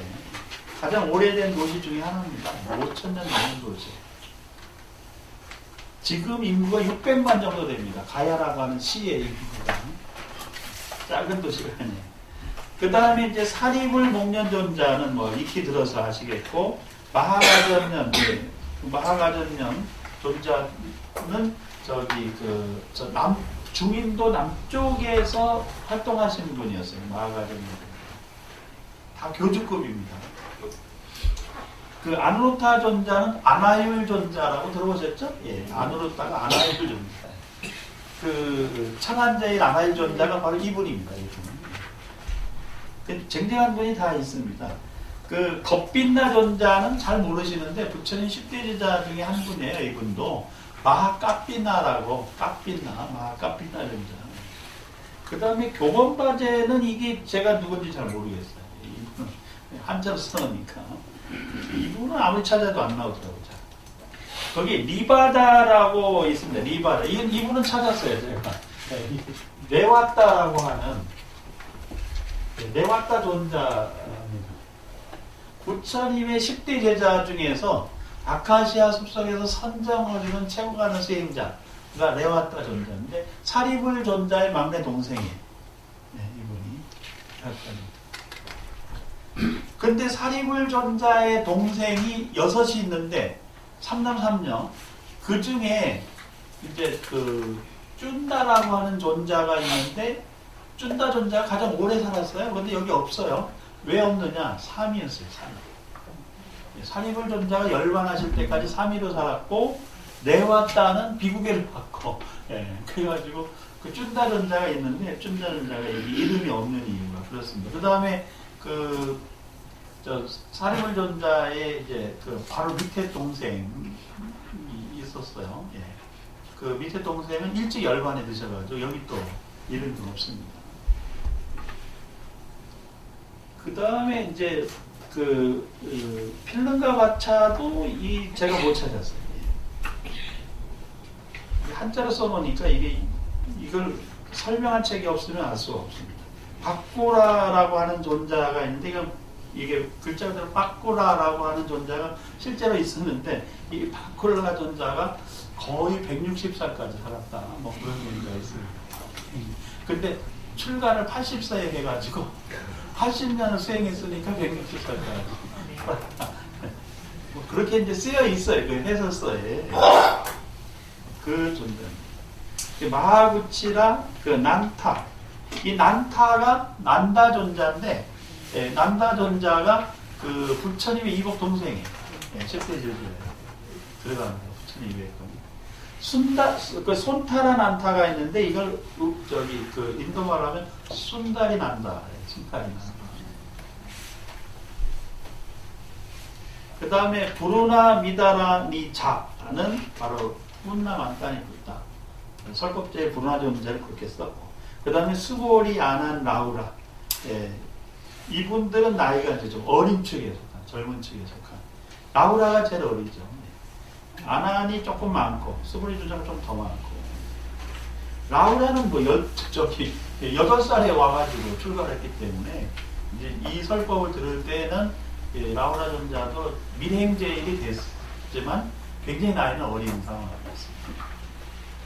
그런데 부처님 열반하시고 형이 사셨기 때문에 라우라 존자의 얘기가 경전에 많이 등장하지 않아요. 어쨌든 이 분들은 공통점이 뭐냐? 부처님 살아계실 때 같이 수행을 하고 부처님 설법을 들은 성문승들이다. 이렇게 알 수가 있어요. 이분들은 성문승인데 아라한이다. 성문 아라한. 아라한에 올라간 성문승들이다. 이렇게 알 수가 있습니다. 그 다음에 2페이지로 넘어가고 있습니다.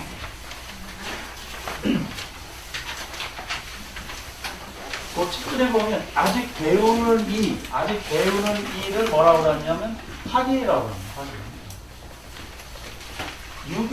유교식으로 얘기하면 학생이에요.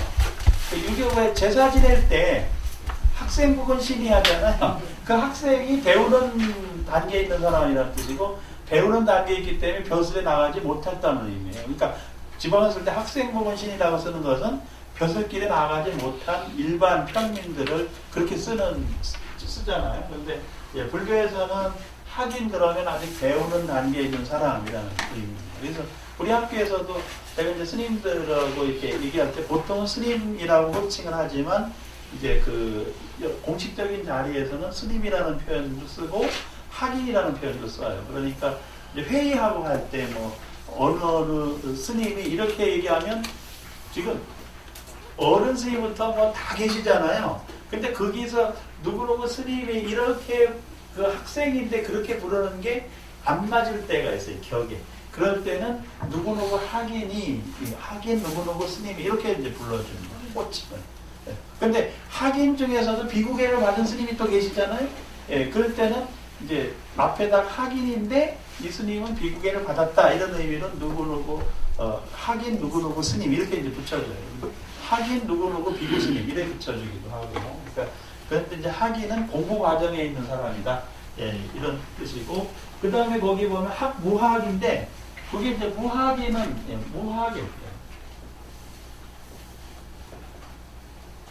무학인은 더 이상 배울 게 없는 사람이라는 뜻이에요. 배운 바가 없는 사람이 아니라 배울 게 남아있지 않은 사람, 이게 무학인입니다. 그래서 이 배울 게 남아있지 않은 사람 무학인을 다른 말로 또 뭐라고 하냐? 아란이라고 해요. 그리고 여러분들이 아시는 무학인의 대표적인 분이 한 분 계셔요. 무학대사를 들어보셨죠? 무학대사가 있고 무학. 배울 게 없는 사람, 없는 스님이다. 이게 다 배워서 깨우치는 스님이다. 그래서 이제 학인 무학인이 2000인이나 있었고, 그러니까 사실 2000인이나 이건 좀 조금 많다. 뭐 이런 의미로 이해를 하시면 되겠습니다. 근데 그 2000인은 저 지금 앞에 있는 아라한의 제자들을 의미해요. 아라한이 키워가는 제자들이 또 있잖아요. 그리고 마하파사파제라고 되어 있는데, 마하파사파제, 이거는 부처님의 계모이면서 양모이면서 이모였던, 그런데 그 부처님의 제자가 되어서 출가한 비구 스님의 으뜸인 부참제일이라고 합니다. 부참제일. 비구니 스님 중에 가장 나이가 많은, 그 한자로는 부참제일이라고 합시다. 비구니 스님 중에 가장 나이가 많아서 출가하시는 분입니다. 그리고 부처님과는 사적인 인연 관계가 있었던 분이죠. 그 마하파자파테 비구니는 권속 6천인과 함께 있었다. 사실은 권속 한 6명과 있기 위해서 현실적으로 맞는 얘기예요. 근데 거기 천이 동그라미에서 이렇게 든다. 그것은 이제 그 참여한 눈에 보이는 스님 말고 뒤에 있는 수많은 스님들까지 한꺼번에 표현했다. 이렇게 볼 수가 있습니다. 그 다음에 라우라의 어머니 야수다라라고 나오잖아요. 그 야소다라인데 이 라우라의 어머니라고 한 것은 이제 법화경에서 구체적으로 이거 표현해 준 건데 보통 이걸 안 씁니다. 라우라의 어머니라고 안 쓰는데 여기서는 뭐 이제 부처님과의 관계를 분명하게 드러내게 하기 위해서 이렇게 썼다. 이렇게 이제 볼 수가 있습니다. 그 이유는 왜 그러냐면 라우라의 어머니 야소다라 태자비가 출가해서 비구니 스님이 된 거예요. 비구니 스님입니다. 그런데 그때 출가한 비구니 스님으로 야소다라라고 부르는 게 아니라 바타카짜나 장론이라고 불렀어요. 바타카짜나 장론이. 예, 그게 그 야소다라 태자비는 야소다라는 속명이고, 예, 그 바타카짜니는 까짜나는 바타카짜나라고 하는 이름이 법명이에요. 예, 불교에서 부르는 이름이에요. 그래서 왜 이런 얘기를 드리냐면 한자로 되어 있는데 조금 그나마 인도식으로 이해를 하라는 의미로 말씀을 드렸어요. 그래서 이 야소다라 태자비 바짜카짜라고 하는 비구니 스님께서는 출가하셔가지고 성취한 지혜가 뭐냐면 500생의 전생을 들여다볼 수 있는 숙명통을 했다고 그럽니다. 숙명통. 그러니까 사람은 딱 얼굴을 보면 500생 전에서부터 무슨 일을 해왔는지를 이렇게 볼 수 있는 그런 지혜가 열렸다라고 해서 그 숙명통을 체득했다라고 얘기를 합니다. 그 숙명통은 삼명육통, 육신통 중에 하나예요. 그건 나중에 또 설명드리겠습니다. 물론 뭐 그 설명한 자리가 아니니까. 그 다음에 이제 보살 마살 8만이 있었는데 보살 마살은 이제 보살은 이 여성 제가불자를 되게 표현하는 말로 썼어요. 많이 썼고 그 다음에 마살은 남성 제가불자를 표현하는 용어로도 사용을 했습니다. 그런데 요즘 이제 그 서울의 석천호수협회 불광사에서는 남자 제가불자도 그냥 보살 이렇게 부르더라고요. 거기서는. 그래서 그 마야보살 이렇게 부르는데 바냐보살. 그 남자 제가불자에게는 그 마하거사, 바냐거사 이렇게 붙여야 되는데 거기서는 남녀를 통일해서 그냥 보살로 부르고 있어요. 그러니까 뭐 이제 그 표현은 절마다 문화적으로 좀 달라질 수가 있으니까 크게 의미를 둘 필요는 없다고 저는 보는데 이 보살 마살은 사실 그 제가불자들 중에서 뭐 그 찌따 장자나 핫따까 장자 같은 이런 분들을 설명을 하는 용어입니다. 표현이. 그래서 부처님에게 비의한 그리고 비의해서 많은 기여를 하고 이제 그 예류화에 들어간 보살들을 이렇게 부르기도 합니다. 그런데 이분들이 다 안욕다라 삼약산보에서 물러나지 아니했다. 이 말은 뭐냐면 이 지금 출가든 재가든 궁극의 깨달음의 목표가 안욕다라 삼약산보에 도달하는 거예요. 부처님께서 깨달으신 그 깨달음에 도달하기 위해서 공부를 하고 있다라고 하는 얘기입니다. 그리고 그 다라니와 말자는 변제를 얻어서 물러나지 않는 법륜을 불렸다. 이렇게 얘기합니다. 근데 그 법륜이라고 하는 게 이제 그 어디서 나오냐면 초전법륜경에서 나옵니다. 이 법륜이. 법륜을 불렸다. 이게 전자를 불릴 전자를 써요.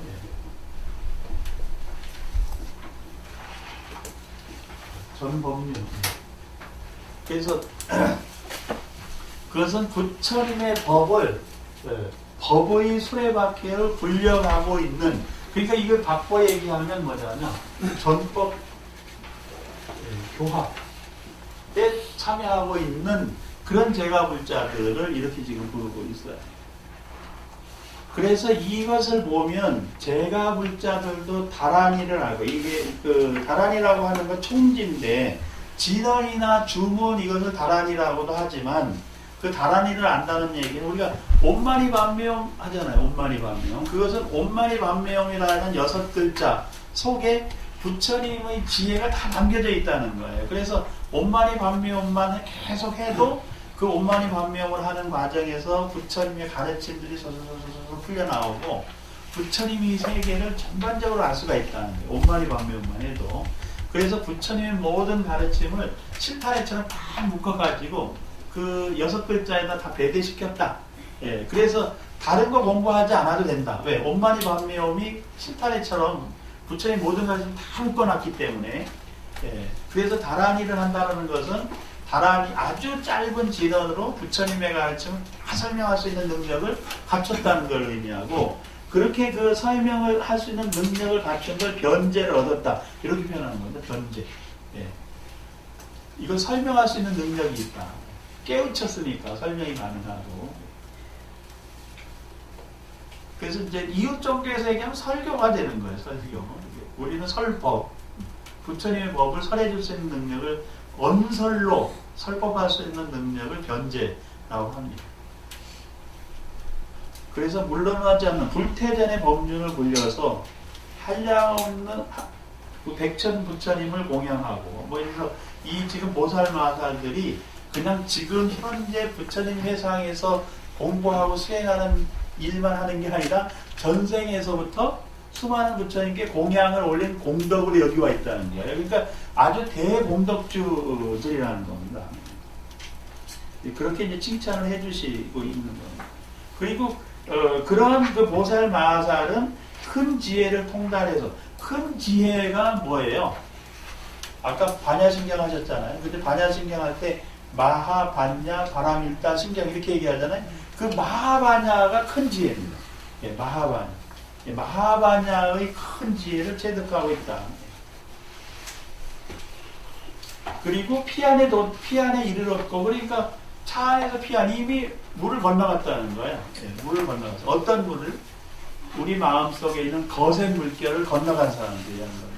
그래서 다시는 그 물결을 타고 이쪽으로 넘어오지 않는 사람들. 그러니까 마음의 평안을 얻고 열반을 증득한 사람들이에요. 근데 그분들이 누구냐? 바로 제가 보살마살들이에요.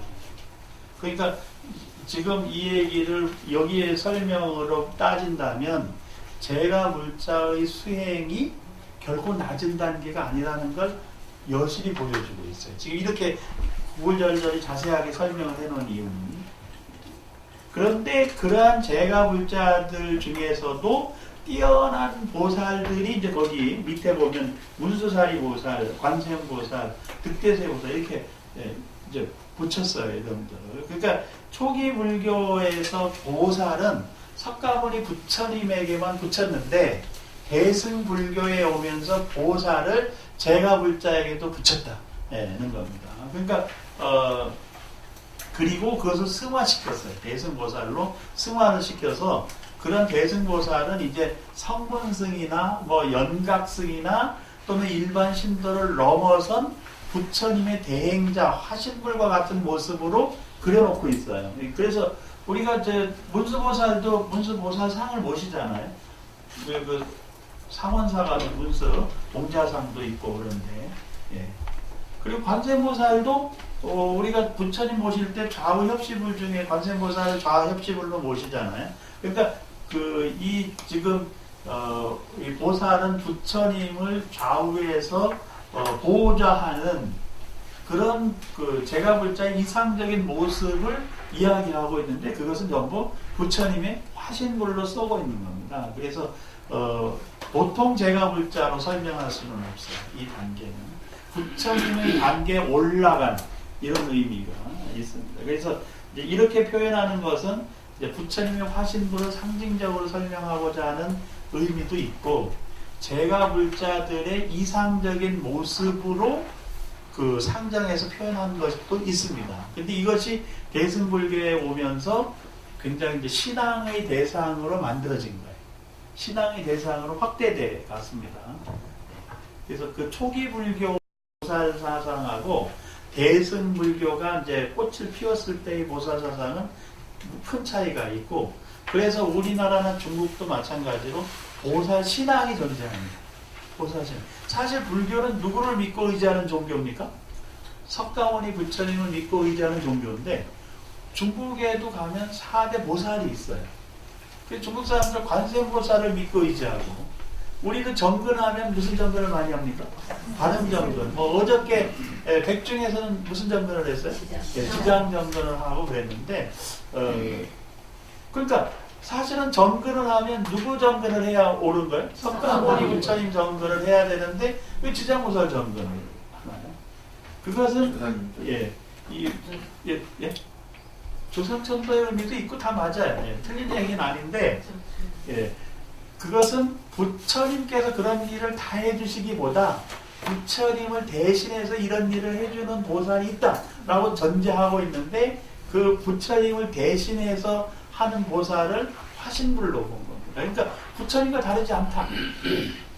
근데 이것을 초기 불교를 전공하는 사람들은 에이, 그런 햇소리 하지 마라 이렇게 또 비판하는 경우도 있습니다. 그래서 지금 이렇게 쓴 것은 대승불교가 꽃 피웠을 때 그렇게 해석해서 화신불 사상을 도입을 한 거예요. 그건 잘못된 게 아니라 포교적으로 선택한 것이다. 그리고 더 중요한 것은 대승보살 사상에서 문수사리보살, 관세음보살 다른 보살이 아니라 내가 그 보살이 되는 겁니다. 그러니까 그 대승불교에서 의타기성이라고 해서 타력신앙으로 매달리는 것을 생각을 하고 있는데 타력신앙으로 매달리는 것의 단계를 지나가면 자력신앙이 돼서 스스로가 그렇게 되는 거예요. 그러니까 여기 내가 문수보살과 같은 지혜를 얻으면 내가 문수보살이 되는 것이고 관세음보살과 같은 복덕을 갖추고 지혜를 갖춰서 중생을 제도하는 자비심이 있으면 내가 관세음보살이 되는 거죠. 그래서 이제 그것을 그냥 단순하게 문수보살이 부처님 계실 때 있었어? 라고 생각하지 않는 겁니다. 이것은 대승불교에서 부처님을 재해석해냈다. 그래서 우리가 다가갈 수 있는 목표를 정해줬다. 그래서 이것을 이제 법화경에서는 뭐라고 비유하느냐? 화성의 비유라고 합니다. 화성.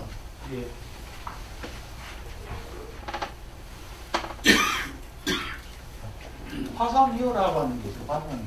화성의 이유. 이것은 화성은 거짓으로 성이 있다고 말하는 거예요.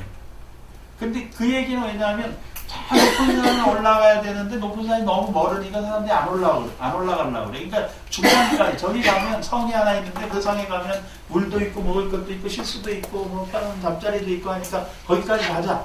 그 길을 데리고 가기 위해서 성을 하나 지어놓은 겁니다. 생각해요. 그걸 화성이라고 그럽니다. 우리 저기 수원 옆에 화성이 아니고. 그래서 이 화성은 우리말로 하면 거짓성인데 이게 거짓성이 아니라 상징화된 것이고 이 지금 보살이 화성의 비유로 만들어진 것이에요. 그러니까 우리가 요즘은 뭐 우리 그러잖아요. 즉신성불 얘기하고 뭐 당신이 곧 부처님입니다 이렇게 얘기하잖아요. 근데 그거 이게 그런 어불성설 같은 얘기 하지 말라는 분들도 있어요. 왜냐하면 부처님이라고 부르려면 내가 부처님과 같은 지혜와 부처님과 같은 복덕을 다 갖췄을 때 부처님이라고 할 수가 있는데 나는 솔직히 못 갖췄잖아요. 그러니까 나한테 스스로에게 부처님이라고 그렇게 생각하십시오라고 하는 건 말은 할 수가 있으나 실제로 내가 부처님은 아니지 않느냐 이렇게 생각하는 사람도 있단 말이에요. 그래서 이제 이것을 과학적으로 또 설명하려면 어떻게 해야 됩니까? 그러면 몇 프로 부처님입니까? 10%입니까? 20%입니까? 그래서 온전한 100% 순수한 부처님이 되기까지는 너무 지난한 시간이 걸리니까 중간에 보살 하나, 이상적인 보살을 세워놓고 그런 문수보살, 고현보살, 관세음보살, 지장보살 같은 분을 세워놓고 그 보살을 닮으려고 노력하다 보면 부처님이 된다고 보는 그게 대승불교 사상입니다. 보살 사상이 그렇게 등장했어요. 그러니까 석가모니 부처님처럼 성불하라 이렇게 얘기하면 쉽게 될 수가 없다고 보고 그런 화성이 생긴 것이고 그게 보살 사상의 근원이다라고 이야기하는 학자들도 있습니다. 그리고 어떤 사람들은 또 그 보살 그거 잘못된 거야. 부처님이 말씀하시지도 않았어. 라고 얘기하는 사람들도 있어요. 일본에서 주로 그런 논쟁을 벌입니다, 지금.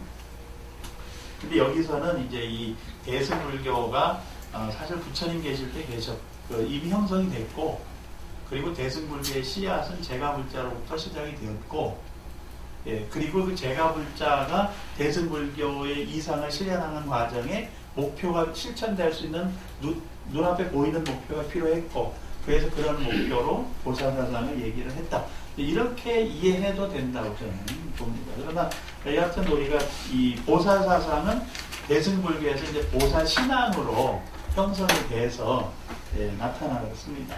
거기 한번 보시면 여기 득대세보살도 이 법화경 뒤에 나옵니다.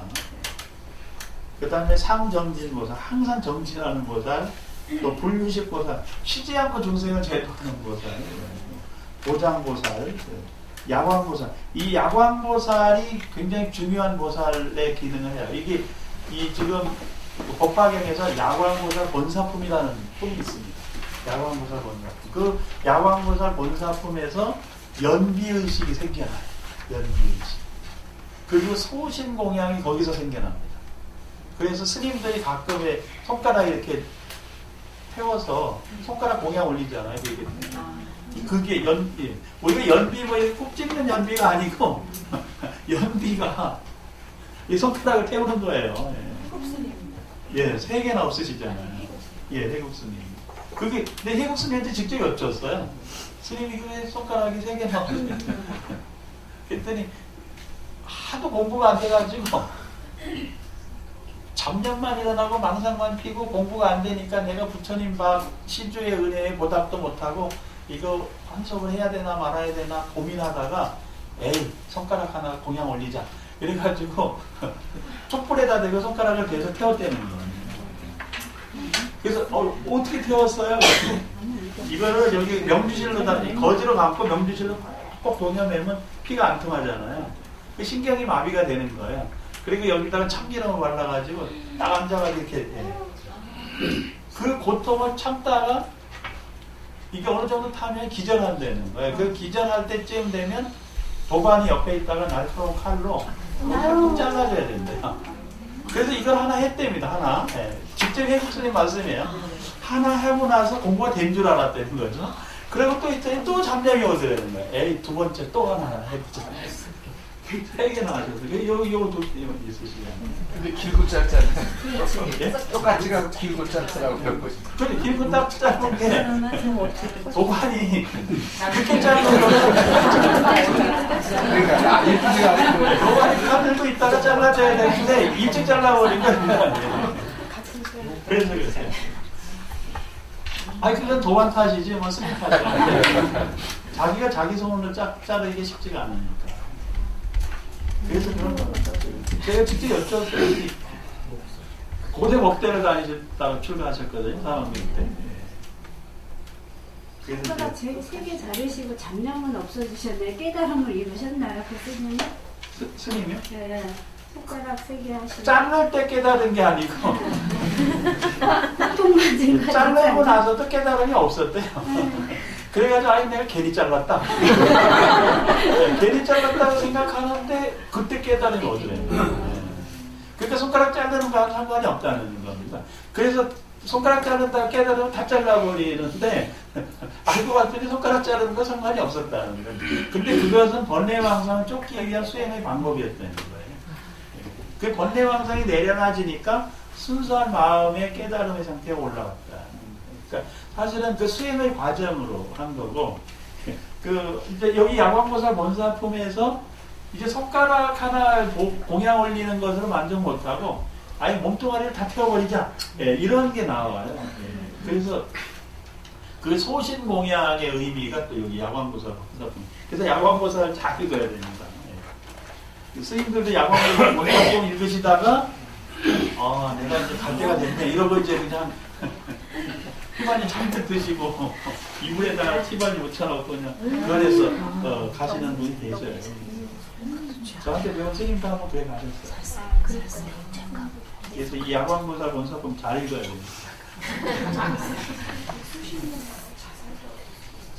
네? 수행이 안 돼서 수신 동향이라고 했지만 어떻게 우리 중생이 자살할 수도 있잖아요. 이불에다가 휘발유. 근데 그거는 이제 그 자살과는 조금 다른데, 형태는 자살의 그 형태가 있지만, 목표가 다른 거예요. 그래서, 소신공양을 하는 분들은 수행이 안 돼서 소신공양을 하는 게 아니고, 내 이 몸을 바쳐서 중생들의 어떤 문제를 해결해 줘야 되겠다라고 할 때 소신공양, 자기 몸을 버리는 거예요. 그래서 원력으로 버리기 때문에 자살이라고 표현하지 않고 소신공양, 몸을 태워서 자기 몸을 공양 올렸다. 이렇게 쓴 거예요. 사대강 사업. 예? 사대강 사업 하는데 여기서 어느 분이 어느 스님이 그렇게 하셨다며? 네, 문수보사, 문수 스님이라고. 예. 그 문수보사 스님. 문수 스님으로. 용시보살, 보월보살, 뭐 월광보살, 만월보살 다.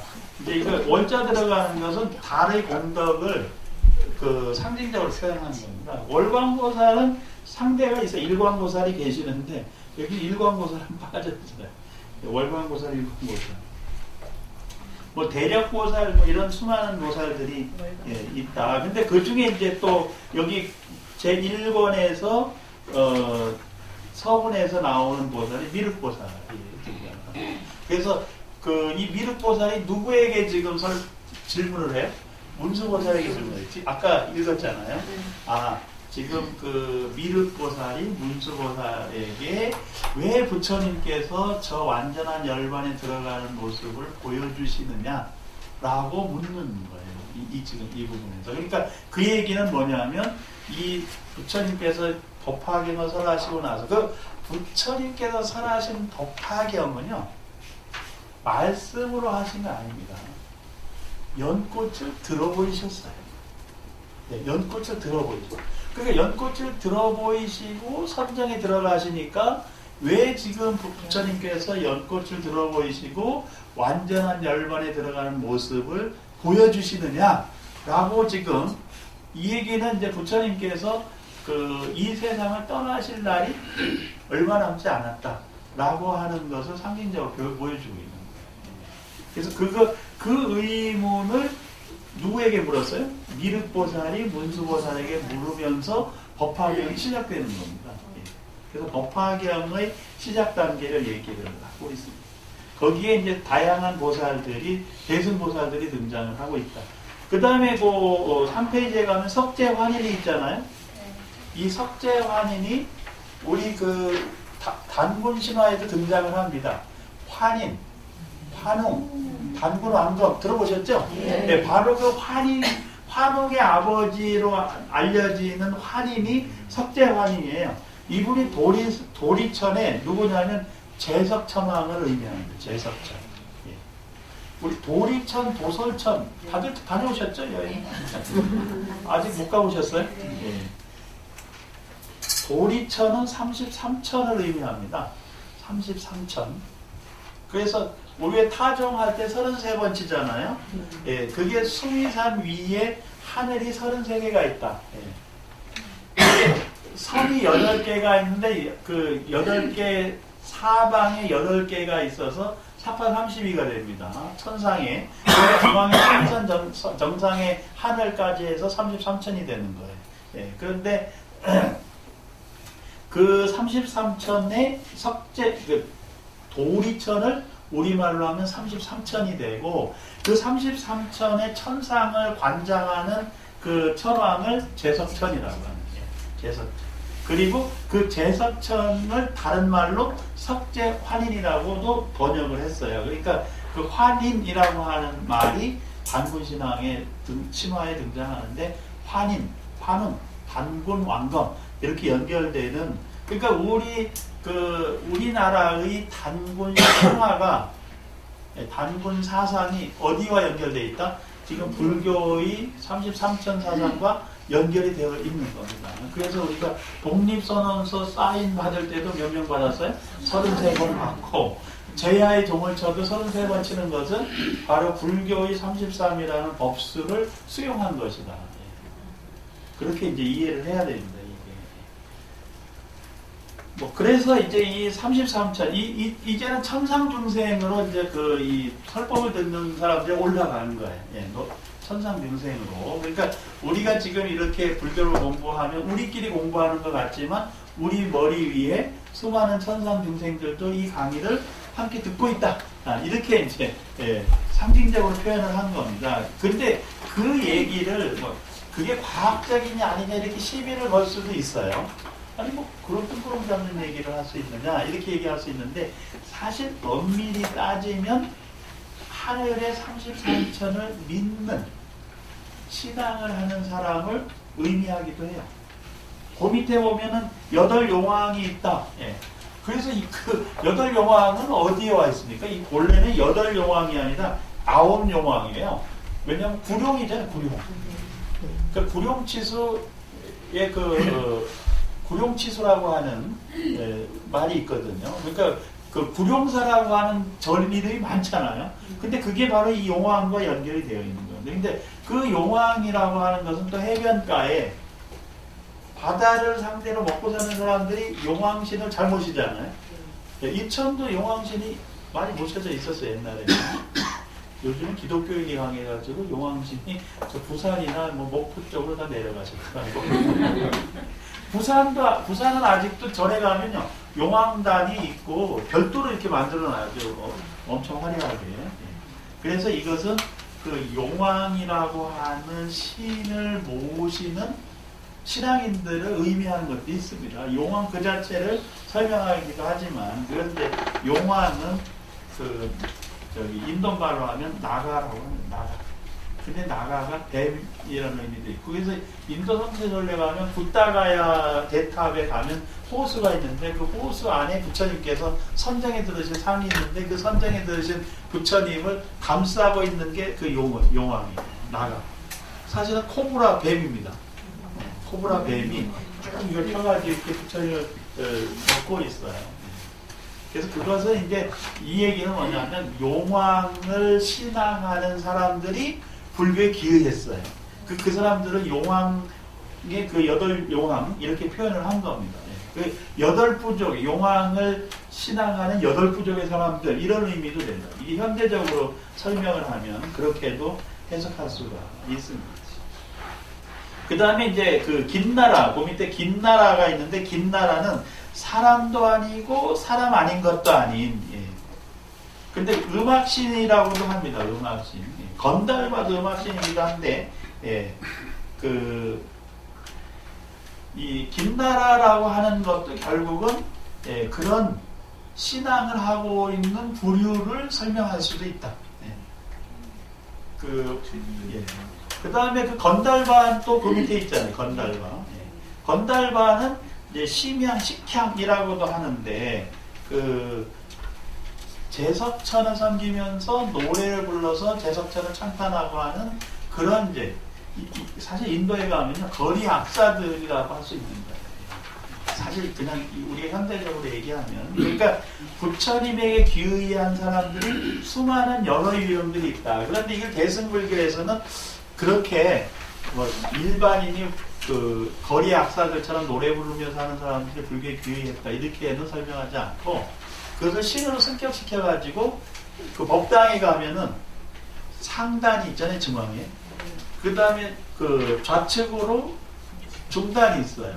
그리고 우측으로 영단이 있습니다, 하단. 그러니까 사실은 이게 상단은 부처님과 관련된 제자들을 부처님과 그 보살상을 모신 게 상단이고, 중단은 이제 이 신중단이라고도 해요.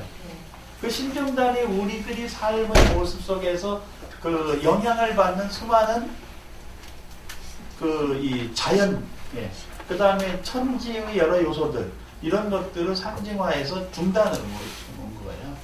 그리고 그것을 그 신중으로 생각을 하고 있죠. 그래서 이것은 어디에서 나오냐면 화엄경에서 등장을 합니다. 그러니까 화엄의 사상으로 보면은 사람이건 사람이 아니건 사람인 것 같은데 사람도 아닌, 뭐 그런 수많은 존재까지는 전부 불교에서 수용을 해서 한쪽에 모셔놓은 것이고, 그리고 이제 그렇게 모셔놓은 신앙적 수용, 이것은 이제 종교적 화합을 이루기 위한 노력이기도 하다.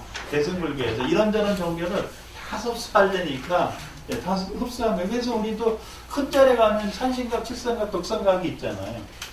산신이 불교하고 무슨 상관이 있습니까? 산신.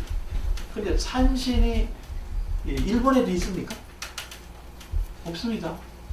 일본에 없어요. 산신은 우리나라에만 산신이 있어요. 호랑이 탄 할아버지가 있잖아요. 근데 그 호랑이 탄 할아버지가 누구예요? 단군입니다. 단군. 네, 단군. 그러니까 지금 환인, 환웅, 단군까지 내려온 겁니다. 그래서 사실 불교가 단군 신앙도 수용을 했다는 걸 의미해요. 그런데 그렇게 된 것은 우리나라가 70%가 산이고 산에 의지해서 사는 사람들이 많으니까 그런 사람들의 그 신앙을 수용해주는 의미도 들어가 있는 거예요. 칠성신앙은요, 별을 그 믿고 의지하는 사람들입니다. 이게 칠성신앙은 독성각, 독성 있잖아요. 이게 산신칠성, 독성 이런데 독성은 그 밖에 기타 등등 수행하는 수많은 사람을 다 수용한 거예요. 그래서 절에 산신칠성 독성이 있는 것은 언제부터 신라시대 때부터 이게 내려옵니다. 조선시대에 오면서 그 산신칠성 독성을 삼성각으로 합쳐놨거든요. 예, 그러다가 이걸 조선시대에 오면서 삼성을 바꿔버려요. 그래서 삼성은 산신칠성 독성이 아니고 예, 삼성은 지공나오 무학대사로 바뀝니다. 조선시대에 와서. 근데 그렇게 바뀐 것은 조선시대에 뭐를 탄압을 했냐면 무속을 탄압했어요. 그러니까 그 탄압받는 무속을 끌고 가기가 어려운 거지. 그러니까 그 지공나오 무학으로 바꿔놓고 뒤에 태화는 뭘로 그렸어요? 기존의 신앙을 유지를 했어요. 그러니까 무속인들이 이제 그 갈 데가 없잖아요. 그러니까 이제 절에 와서 산신각에 와가지고 자기네들 나름대로 기도도 하고 뭐 이러고 가고 한 것을 불교가 수용을 해준 거예요. 지금도 산신각에 가면 제가 서울에 가면 이제 그 영화사라는 절이 있습니다. 영화사. 그 영화사라는 절에 굉장히 용하다라는 산신각이 있어요. 제가 그 강의를 가면 미리 가가지고 그 산에 바위에 앉아가지고 사람들이 이렇게 이제 보고 있습니다. 그러면 일중을 들어온 사람들이 끼웃끼웃하다가 잽싸게 산신각으로 가는 분들이 있어요. 그런 분들은 손에 뭐 봉지를 들고 들어가요. 걔네가 궁금해. 저 사람들 봉지 뭘 들고 들어가냐 봤더니 산신각에 가가지고 소주를 산신한테 올리는 거예요. 그래 저를 하고 예. 그리고 자기가 마시고 와. 담배도 올려놓고 막 이래더라고요. 그 스님들이 그냥 묵인해요. 절에 와서 누가 술을 먹고 술을 올립니까? 근데 스님들이 묵인해요. 그래서 어른 스님 와서 스님 저 산신각에 막 사람들이 소주를 올리고 그러대요. 그랬더니 냅둬라. 자기네가 하고 싶어 하는 거지 뭐. 그런 융통성이 있었던 거예요. 그래서 불자들이 산신을 믿으라는 게 아니고 를 믿는 사람들이 불교를 믿게 하기 위해서 이렇게 수용한 것도 있다. 근데 똑같은 일이 어디에 있냐면 미얀마나 중국에도 이런 일이 있습니다. 근데 거기 산신이나 이런 게 아니라 자기의 토속신을 모셔놓고 그 미얀마에 가면은 그렇게 담배를 좋아하는 또 신이 계셔가지고 미얀마 가서 그런 분 담배 피워가지고 거기다 막 코에도 맞고 막 이렇게 있어요. 그런 또 그 산신이 있더라고요. 우리하고는 좀 다른. 그래서 이걸 조금 크게 이해를 하셨으면 좋겠다라는 얘기입니다. 그래서 이제 여기 지금 계속 이 얘기들이 나오는 게 뭐냐면 수많은 그 상단 보살, 그 다음에 중단의 수많은 그 현상계의 신들, 그 다음에 각 단의 수많은 사람들까지 전부 뭐를 들었다? 부처님의 법화경의 가르침을 듣고 있다라고 하는 걸 강조하는 거예요. 그래서 이것을 뭐 여기에 나와 있는 것을 그대로 교리로 믿으라는 얘기는 절대로 아닙니다. 이거는 그때 부처님께서 이런 법화경을 설하실 때 수많은 천상중생, 수육중생, 지옥에 있는 중생까지 전부 부처님의 가르침을 듣고 심심을 내서 연꽃과 같은 연화관음과 같은 보살의 원력을 냈다. 이게 지금 서문의 핵심 가르침이고, 그런데 이 서문 끝에 누가 등장을 해요? 미륵보살이 등장을 해서 아니 왜 부처님께서 저런 모습을 보여주셨을까? 라고 연꽃을 들어 보이시고 또 그 선정에 들어가시는데 이제 그냥 선정이 아니라 완전한 열반에 들어가는 선정의 모습을 왜 보여주셨을까? 라는 것을 의문을 품고 이제 문수보살에게 질문하는 게 서문의 핵심 내용입니다. 뭐 질문 있으신가요? 그래서 옛날 법화경을 보면은 막 그 지금 이 얘기하고 있는 그 내용들을 실제하는 모습으로 설명하고 있는데 저는 이제 현대에 사는 물자들은 그렇게 생각하기보다 상징적인 의미를 담고 있는 것으로 해석하는 더 적합하지 않느냐 이런 말씀을 드립니다. 제 얘기 때문에 여러분들 심심해 고집하면 안 됩니다.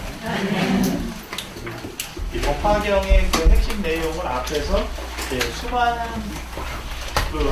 이 아란이나 중생들 또 천신들도 다 부처님의 가르침을 수용하고 들었다. 여기 핵심입니다. 다음 주에 뵙겠습니다. 수고하셨습니다.